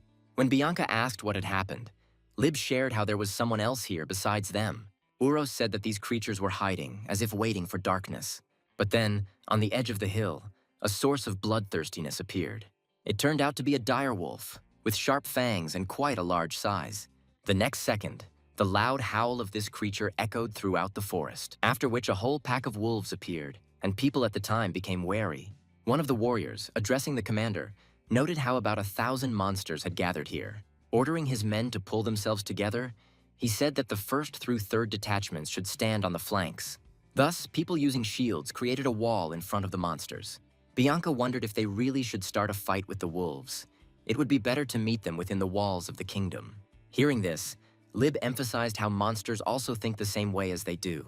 The direwolf on the slope understood that this was their chance to tear out the throats of the humans. And in the next moment, the leader of the pack told his brothers to run and attack. A huge crowd of monsters headed towards the defending humans.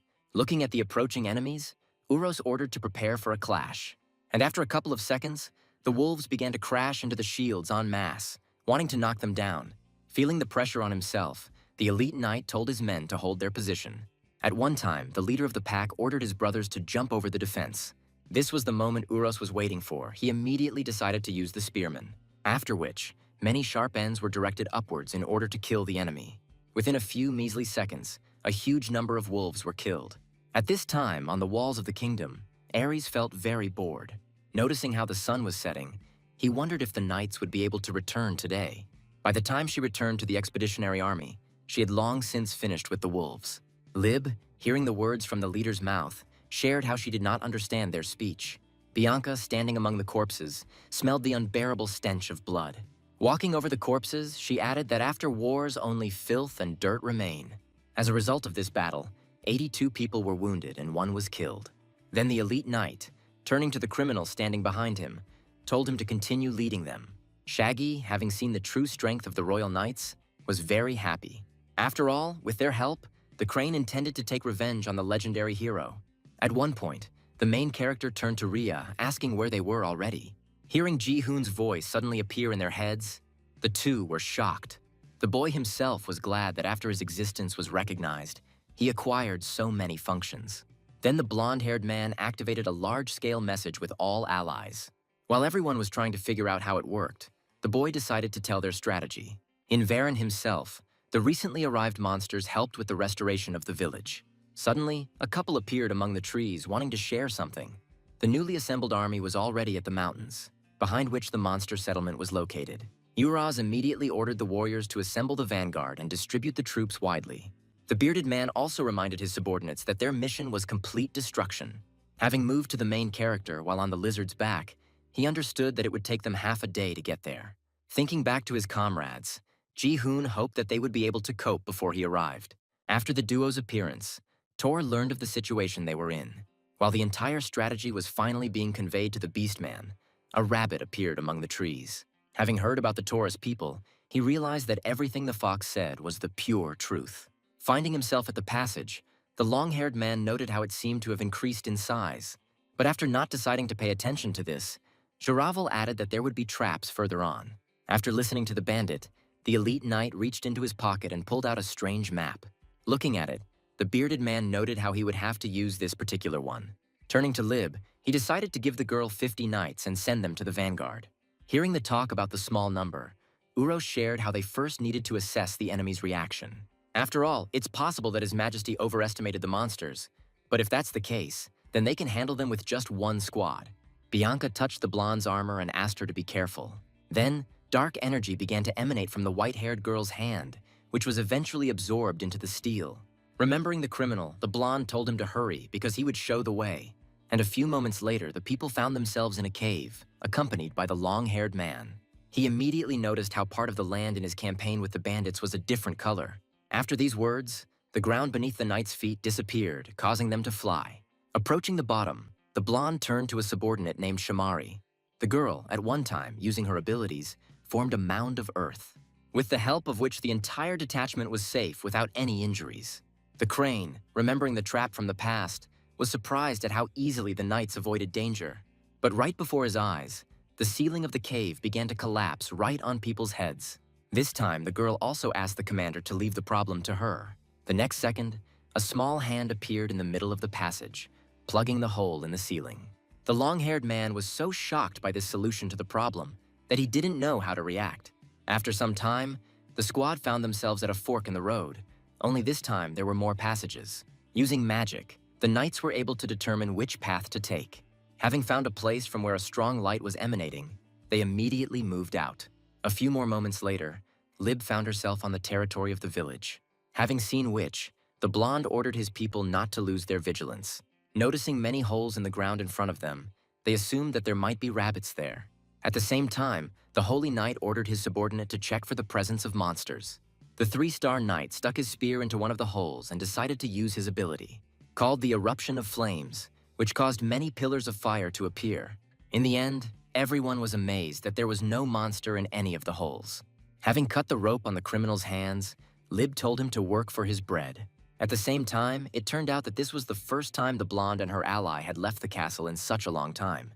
Shamari noted how no one could have imagined that the cowardly Lib would become captain.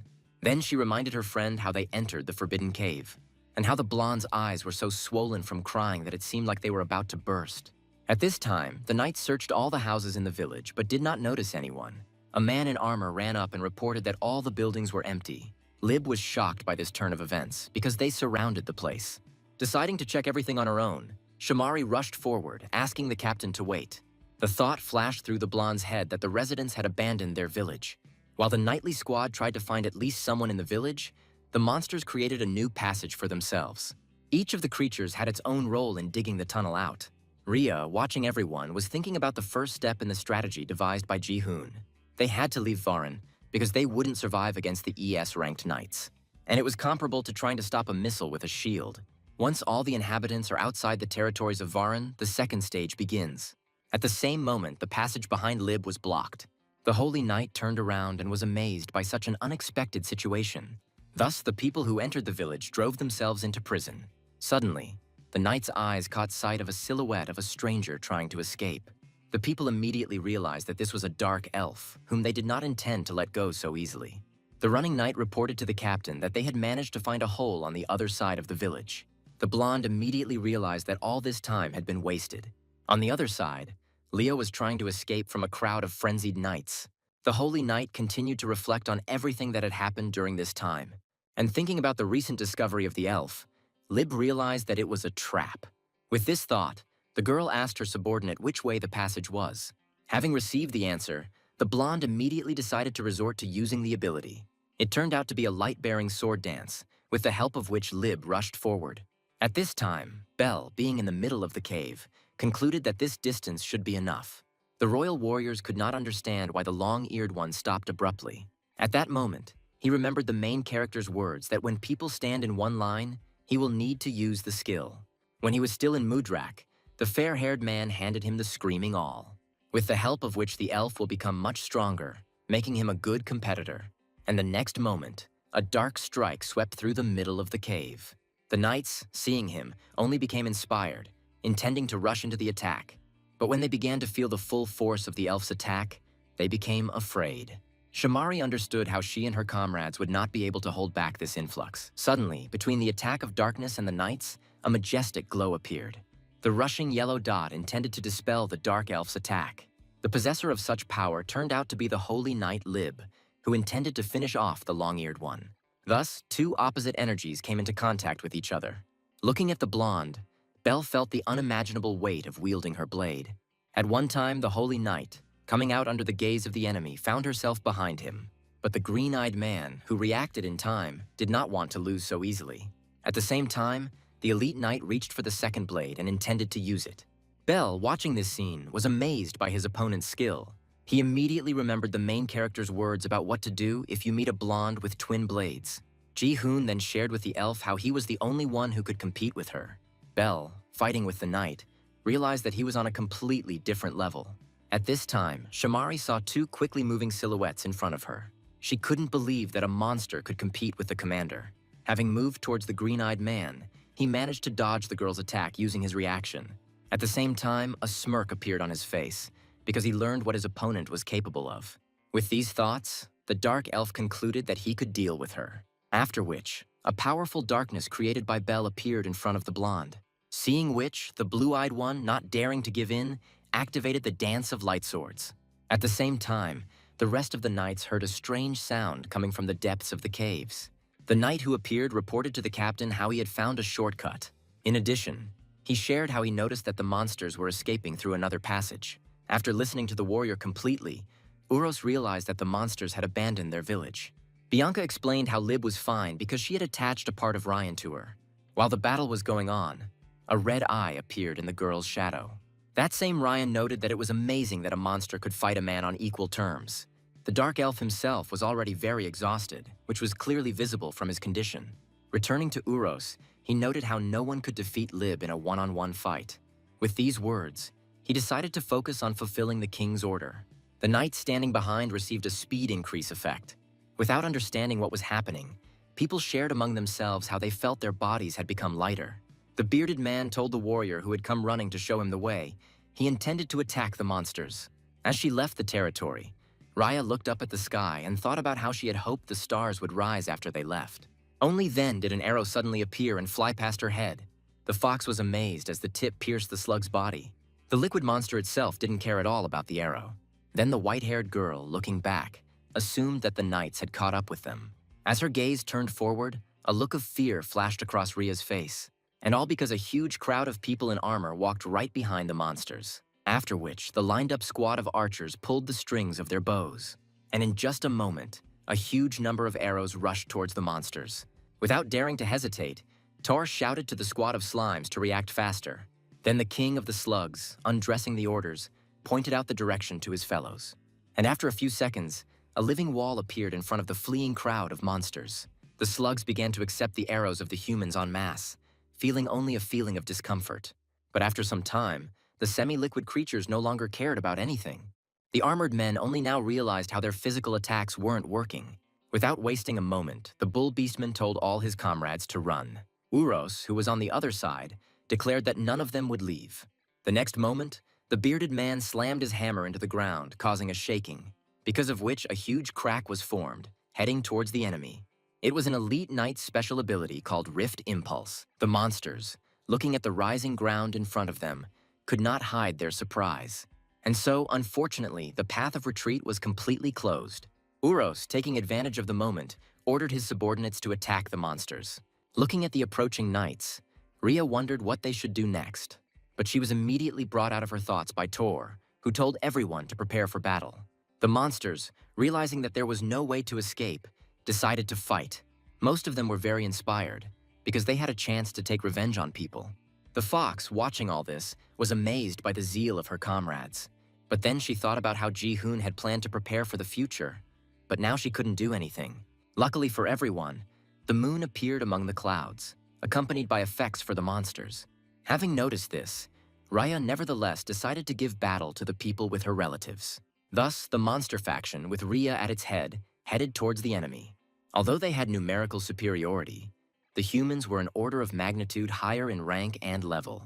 On the other side of the mountains, a loud sound of rocks breaking was heard, after which Leo appeared, dodging the attack of the elite knight. Long-Eared understood that neither the light nor his darkness had an advantage, but to repel his direct attack was an unthinkable act for him. Now the Dark Elf realized how right it was that this girl was called the strongest warrior. Then a loud roar brought Bell out of these thoughts. He quickly looked to the side, and there the green-eyed man saw a running crowd of knights, which surprised him. At the same moment, the blonde rushed towards her opponent, not wanting to stand still. Looking towards the long-eared one, he heard human words about how the army was in danger. The Holy Knight shared with the enemy that she considered the monsters to be inferior creatures. It just doesn't work on her, she concluded, looking at her opponent.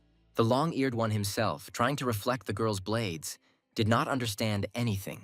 Then Sharon appeared in the middle of the passage, accompanied by knights. At the sight of her comrade, Lib immediately understood how the battle with the monsters had begun. Just as he moved towards them, in the middle of the battlefield, Taurus raised his hammer to strike. Taking the blow with his shield, the knight noted how the monster, despite its large size, was nothing special, after which a series of lightning strikes were directed at the beastman. On the other side of the battlefield, monsters screamed in piercing pain. Watching this terrifying chaos, the bull became very worried about the lives of his fellows. With each passing minute, the number of monsters decreased. There were already 912 of them. After some time, the number decreased to 843. Seeing how people brutally exterminate everyone in their path, Tower became frightened. And while he was in shock, a knight with a spear appeared behind the bull. Only in the next second did the knight notice the hand that suddenly appeared. The owner, who turned out to be Ria, arrived in time to rescue her friend. Turning to Taurus, the fox asked him to hold on despite the casualties and injuries. After all, as long as they still breathe, the battle with people will never end in their miserable defeat. Even if everyone here dies, as long as Ji-hoon lives, they will never lose. When the girl finished her speech, two little people appeared behind her. The knights, intending to finish off the pathetic monster, only reached the ground beneath their feet, and then they lost their firebrands with one quick swipe of their claws. Observing everything that was happening, Bianca assumed that the fox was the commander. But while the white-haired girl was talking to herself, a huge bull appeared from behind. Unfortunately, he was noticed by a red eye that appeared in the shadow of an elite knight.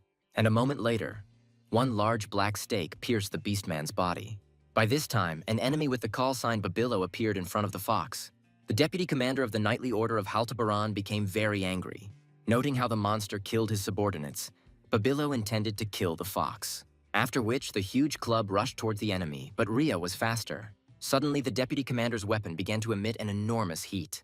Looking at which, the white-haired girl immediately understood what would happen in the next seconds. And then a huge wave of flame headed towards the beast woman.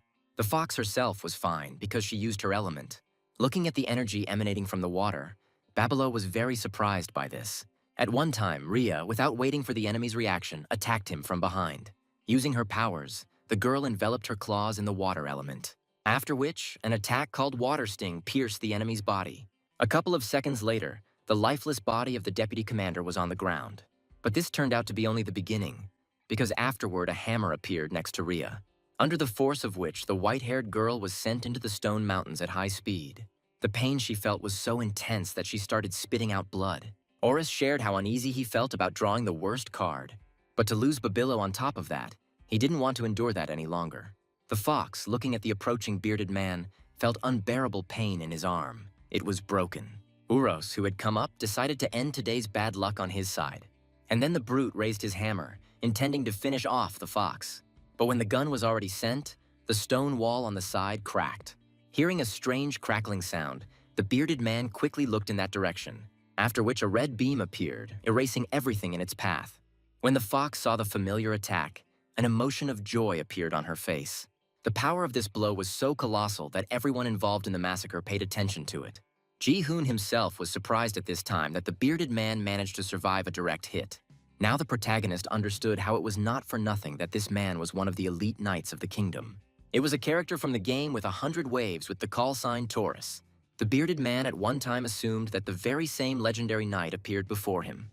The next moment, the rabbit rushed towards her, intending to help her. The girl noticed how she could now pass the baton to Ji-hoon. Hearing these words, the main character simply asked to rely on him in response. Tor, watching the arriving elder, immediately understood how the lizardmen were with him. The boy tried to remember every bit of information about Uros. The bearded man, seeing how they were looking at him, asked how long the fair-haired man would stand in place. After which he, turning to the legendary knight, told him to attack. In response, Ji-hoon told the elite knight not to rush, as everything was just beginning. The main forces finally arrived, accompanied by the protagonist. Realizing that there would be a massive attack, Taurus told his men to raise their shields. The boy on the other side ordered the lizards to attack. Lined up in one line, the people intended to defeat the enemy in the same way as the wolves. Only then did the protagonist tell the lizardmen to use beast form. And the next moment, one huge haze of transformations formed. Seeing the strangeness of the monster's actions before him, one of the knights assumed that it was a smokescreen. Uros continued to encourage his people, reminding them how they were fighting with pathetic lizards. But when they saw the silhouettes appearing from the haze, people could not agree with the captain's words. The huge limb of the pathetic lizard, according to Taurus, crushed one of the people. Now the bearded man, seeing the true form of the lizardman, realized the full danger. In the next moments, a huge crowd of scaly creatures began to break through the warrior's defenses. One of the people tried to cheer himself up by saying that he was a great soldier of the kingdom. Only the greatest warrior lost his head in a mere moment. Thus, the other monsters saw the full power of the lizardmen in reality. All of them could not hide their very surprised faces. Uros, once in the air, could not accept the fact that his strategy had been destroyed. By calling his opponents pathetic monsters, the bearded man wanted to vent his anger. With one precise blow, the bearded man slammed the scaly creature's huge body into the ground. Upon landing, he asked who would be next in line to die. Looking at the huge crowd, the bearded man decided to fight them all at once. Dairak, who appeared, didn't think so. He decided to deal with the human leader himself. Moving to Rhea, she couldn't understand how help had managed to arrive so quickly. Hearing the question, Rain shared with her friend that this was possible thanks to Ji-hoon's new magic. When a crowd of lizards led by a boy came across a river, they decided to take a rest. Looking at the lizards, parched from the different climate, Ji-hong realized that at this rate, even half a day would not be enough. Then Rain came up and suggested finding a way to splash water while running. With this thought, the fair-haired man decided to find out who owned the required element. But there was no such person. Thinking about the lack of a necessary comrade, the boy remembered Rhea, who possessed a special water skill. And while all thoughts were occupied with coming up with a way out of this situation, the main character noticed a creature in the water emitting a purple glow. When it turned around, Ji-hoon immediately realized that it was a real mermaid. Seeing the beauty of which the fair-haired man was very surprised. Looking at her, He shared with Rain how he saw a beautiful mermaid ahead. But when the rabbit looked at the indicated place, she saw nothing there. The most amazing thing, according to the green-eyed girl, happened a little further on, when the headman came closer to the part of the river where, according to him, the mermaid was located. A large column of water rose up, accompanied by water splashing onto the shore. The duo behind them, consisting of Dayrak and Rain, were amazed by this sight, and the fox listening to this story was of the same opinion as the others. At that very moment, Rhea turned her gaze towards the main character. Ji-hoon himself, while on the battlefield, thought about how it had now become clear to him. Why did he manage to see a mermaid in the river while no one understood anything? Then Ji-hoon remembered the system window with the Soul Catcher's cathedral. From that moment on, the main character has the ability to see dead creatures. This was the main ability of the fair-haired man, seeing many wandering souls in front of him. When the boy first saw the mention of the Soul Catcher, he didn't attach much importance to it. But on the first day, he came across a lizard emitting a purple aura. In this world, there is nothing strange about living beings emitting an aura that is visible to the eyes. There was something that united all the dead creatures. They regretted their own death. The two warring sides that had recently met did not understand the meaning of their killings. Each of the huge crowd of spirits muttered about how they did not want to die. Listening to all the possible lines, Ji-hoon assumed that these were their last words before death. Even Bambilla, who had appeared, regretted that he had not been able to take revenge. Having touched the spirit, the protagonist began to suck out the aura emitted from it. The two watching this spectacle could not understand what he was doing. While the boy stood in place, a knight of the kingdom appeared behind him. The fox, seeing all this, became very worried about the main character. When she tried to call out to him, that same knight had already aimed his spear. But at that moment, the blonde man's hand began to emit a familiar melting temperature. The white-haired girl also recognized this ability belonging to the last opponent. Then the royal warrior saw a lightning-fast fist of flame in front of him. This was an ability called Explosive Fire Strike. After using the new power, the mermaid spirit behind her began to disappear. Later, the boy saw that same creature beginning to rise towards the sky. As soon as he borrowed the knight's power, the mermaid's power immediately disappeared, meaning that Ji-hong could only use one power at a time. Bianca, watching from the side with her shadow, immediately determined that the legendary hero could steal abilities.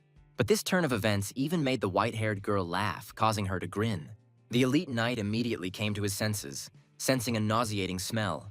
And the next moment, a lizard attacked the place where the white-haired girl stood.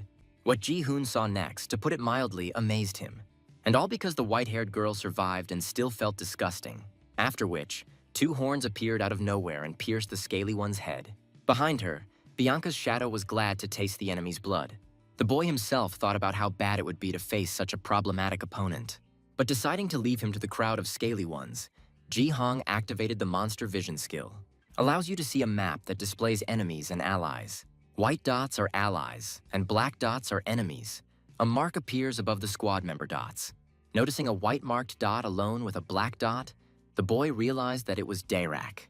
The next moment, a huge approaching dot appeared in front of the blonde man. It was an elite knight who flew past Ji-hoon as he headed towards the mountains.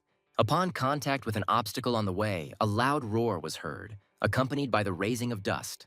The sender turned out to be Dayrak, who was already quite wounded. But that wasn't all, because then the scaly one used the muscle enhancement skill. For a mere couple of seconds, the enormous carcass appeared right in front of Uros. With one blow of his tail, Dayrak forced his opponent to pierce a mountain with his body. The fox and rabbit, who were nearby, were amazed by this sight. The elite knight, unwilling to lose, held his hammer in front of him, thereby beginning to freeze. Then looking up, he again saw the scaly one approaching. Once again, the bearded man thought about how he had drawn the wrong card. When the bearded man mentally asked the king for forgiveness, a blow occurred. The boy himself thought about how lucky they were to meet an elite support knight outside the kingdom. Thus, the kingdom's bully suffered a defeat due to his own failure. Still, meeting Uros and Binku in this place is a very strange thing. And at that very moment, the main character remembered the words of the man with the silver ring in his lip, about how there are not just two elite knights, but many more than that. Remembering Bombardier Akur and Fanatic Archeon, the boy already counted 2. And remembering the rest, Ji-hong counted at least 6 knights. Bianca, seeing that Urosa was defeated, was not very upset, and she decided to return to the kingdom. Dayrak approached and shared how he had first encountered such a strong opponent in battle. But at least the main character has one less enemy. The main character immediately remembered Belle, who was given the difficult role of bait. He also noted how the elf is someone who should not lose, even if everyone piles on top of him. But upon learning that the long-eared one was still in one place, the boy realized that there was another elite knight there.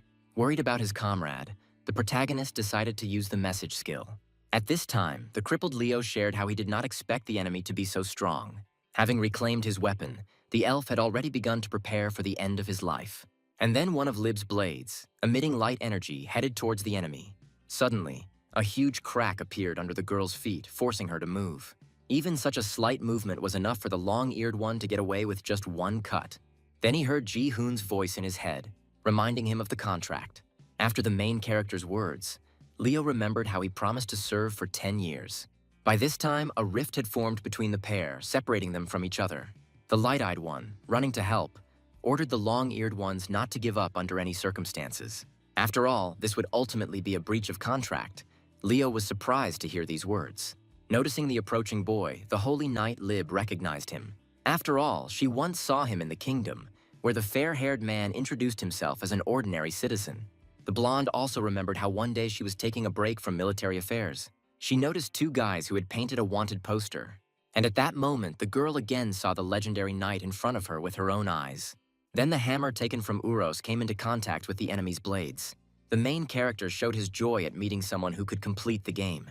When the boy was in his home world, many people tried to beat the game, but they failed. As a result, the main character turned out to be the only one who figured out the conditions for passing the 100th wave. There are only two such conditions which Ruru helped to discover. The first is a hidden item that drops from the boss of the 99th wave. Having dismantled the heart of the cold-blooded dragon Rizzledrake, the boy received another item called the Dragon Soul. The second condition is to find a creature capable of entering into the dragon synergy. It turned out to be the holy knight Lib, who then needs to be allowed to progress. So if she disappears, the kingdom won't be able to hold back the 100th wave. And then time may be on the side of the protagonist. In the battle, Ji-hoon decided to resort to using a destructive blow, under the powerful force of which the holy knight was sent flying. Shamari, who was nearby, was very concerned about the captain's condition. At one time, the blonde, having crashed into a stone mountain, received a lot of damage. When the boy's mana was completely exhausted, he gave the signal for the next attack. Dirac, who had appeared, had to finish off the blonde with his weapon. Saint Lib herself, looking at the approaching blade, was very surprised. And the next moment, the scaly one's weapon pierced the man's body. Even the lizard man himself was amazed at the one he struck with the weapon. And all because Shamari took on the attack of the scaly one, wanting to save her friend. The blonde, looking at the bloody back of the fair-haired girl, could not believe that this was all real. At their first meeting, Shamari ordered the commoner Lib to play with her. A lot has changed since then, and the two have experienced just as much together. But now one of them found itself in a half-dead state, to the fear of the other. The blonde, looking at her friend's body, could not believe everything that was happening. Then a ring of light formed around the girl, rising into the sky, at the sight of which Dirac was amazed, because he did not expect such a turn of events. Ji-hoon, who was watching from the sidelines, recalled how in the game, Lib was described as always balanced, without sudden emotional swings. But now this girl, looking at the scaly one, swore to kill him. Later, Lib grabbed the blade next to her broken hand, ignoring the pain. The main character's whole appearance showed only surprise. Suddenly, Binka appeared behind the blonde and said that it was time for them to leave. After these words, a huge dark shadow formed in the center where the two elite warriors were located. Without wasting any time, the knights began to run into the abilities area of effect. The only one who didn't want to leave was Lib, who was thirsty for revenge. A moment later, the crowd of knights and the two elite warriors disappeared.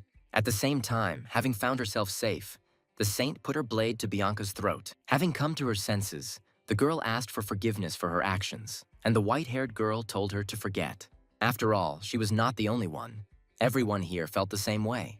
Realizing their defeat, the pitiful part of the surviving army headed towards the kingdom. The monsters began to rejoice at the victory over humans, which they received with the blood of their brethren. The main character himself thought about how this was his first battle against the kingdom, but the rest went through many battles accompanied by a series of defeats. And finally, they achieved one rather valuable victory. This victory confirmed that the monsters have a chance, but it is too early to rejoice. Then a system window appeared in front of the boy with the completion of the task and the receipt of an ES rank item. The main character immediately took advantage of the opportunity and took the valuable item. Dressed in new clothes, Ji-hoon declared that it was their turn to attack. Returning to the surviving knights, they already found themselves on the territory of the kingdom. People immediately recognized the punitive detachment that had left several days earlier. Ares, who had been on duty all this time, decided to find out the result of his comrades. Rushing towards the small detachment of knights, he tried to understand what was happening. Suddenly appearing in front of the blonde, the spearman addressed her. Taking hold of Lib's armor, the fair-haired one tried to find out what had happened to them. But in response, Ares received a look from the girl filled with emptiness. Then the spearman decided to find out the necessary information from the commander of Uros. Only when the fair-haired man did not find him among the small crowd of knights was he surprised. At the same time, nearby ordinary residents also noticed the absence of the commander.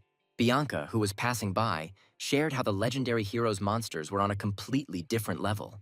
Hearing these words, the fair-haired man began to blame himself for not being with his comrades. Bianca assured Ares that he couldn't change anything either. The white-haired girl went ahead and shared how she intended to report everything to the king. Trying to comprehend all of Bianca's words, the spearman shared that if monsters did exist, then the kingdom would come to an end. In response to this, the white-haired woman told Ares not to worry in vain. And all because the gap consisted of only a few factors. Once in the throne room, Bianca reported how only 30 people out of 500 survived. Commander Uros fell in battle, the white-haired girl concluded, turning to her father. After listening to his daughter, the king told her to show him everything she saw in that massacre. And the next moment, two shadow ends rushed towards the king. When they were fiddling around in his shadow, the bearded man closed his eyes, wanting to see what Bianca had experienced. Having learned everything, the king now knew who the legendary hero represented himself to be. After which he wondered if this was the 13th ability. A few days after the massive battle, the monsters decided to move to Mudrak.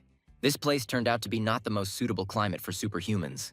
However, at the very end of Mudrak, there was a narrow path, and it was worth following it. How the new residents were given a view of the other side of the twin mountains that surrounded Mudrak. While the beastmen found themselves with sun and clean water, Mudrak turned out to be the ideal place for a home for the slugs. Moving to the protagonist, he handed over the screaming awl, telling Belle to take it. Hearing the elf's surprised words, the boy shared how he acquired the repair skill. After some time of adaptation, Ji-hoon decided to start a war council. The past battle made something clear. Dirac, being an A rank, defeated an ES rank, and all thanks to the colossal gap in levels. The boy felt it when he borrowed the power. Uros's peak level was 25, which meant that this was the limit for most elite knights at that moment. But the kingdom will continue to develop, repelling endless raids of monsters. This means they need to take advantage of this time, the main character concluded. Dirac also shared how his opponent exuded an aura that was much more powerful than his. But the outcome of the battle was decided by the difference in experience, and the greenhouse noted this precise analysis. Then the main character shared with his comrades that there were no more than 11 such people. From this, Lyrak realized that the kingdom had 11 warriors of Dirac's level. Then they can use Dragon's Breath and their defensive advantage will disappear. Hearing these words from Belle, the fair-haired man agreed. But they could only do this if all 11 warriors gathered in one place. Ji-hoon then pointed out how their attacks could simply be absorbed.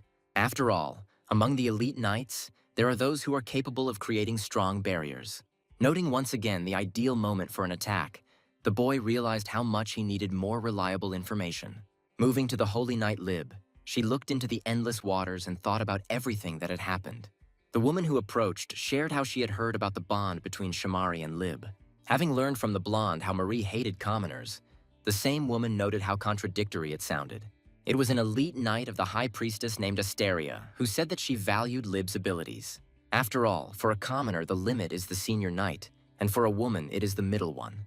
Hearing such words, the blonde asked not to exaggerate her situation, because if she hadn't lost to the legendary knight back then, everything would have been different. Closing her fan, the green-eyed girl noted the strangeness of the holy knight's words. After all, she still sees, albeit faintly, the star that belongs to Shamari. Hearing these words, the blonde at the same time quickly looked up, and there, one star that stood out for its brightness caught her eye. Returning to the main character, he entered the house and inquired about the man's condition. The rabbit shared that the girl was still unconscious, but the worst was already over. Having learned everything he needed, the main character praised the rabbit, which only made her happy. Having moved a little into the past, Ji-hoon was surprised that the night survived. Noticing rain approaching, the boy emphasized how timely she was. While examining the blonde, the rabbit shared that she could try to save her. In response to this, Ji-hoon asked the beast woman to cure the girl because he believed in her. After these words, the rabbit immediately decided to save the man, because the elder believes in her more than anyone else among the rabbit people. On her way out, Rhea asked the boy why he saved the knight. In response, the blonde man shared how, by saving this man, he put one of his lives on the line. Before attacking the kingdom, the protagonist decided to fulfill one condition. With these thoughts, the boy found himself at the cage where the prisoners were kept. Seeing a familiar face inside, the people inside became very wary. At one time, Ji-hoon shared how he had a proposal for one of them. Turning to the knight who concealed his gender, the boy decided to go with him to the kingdom.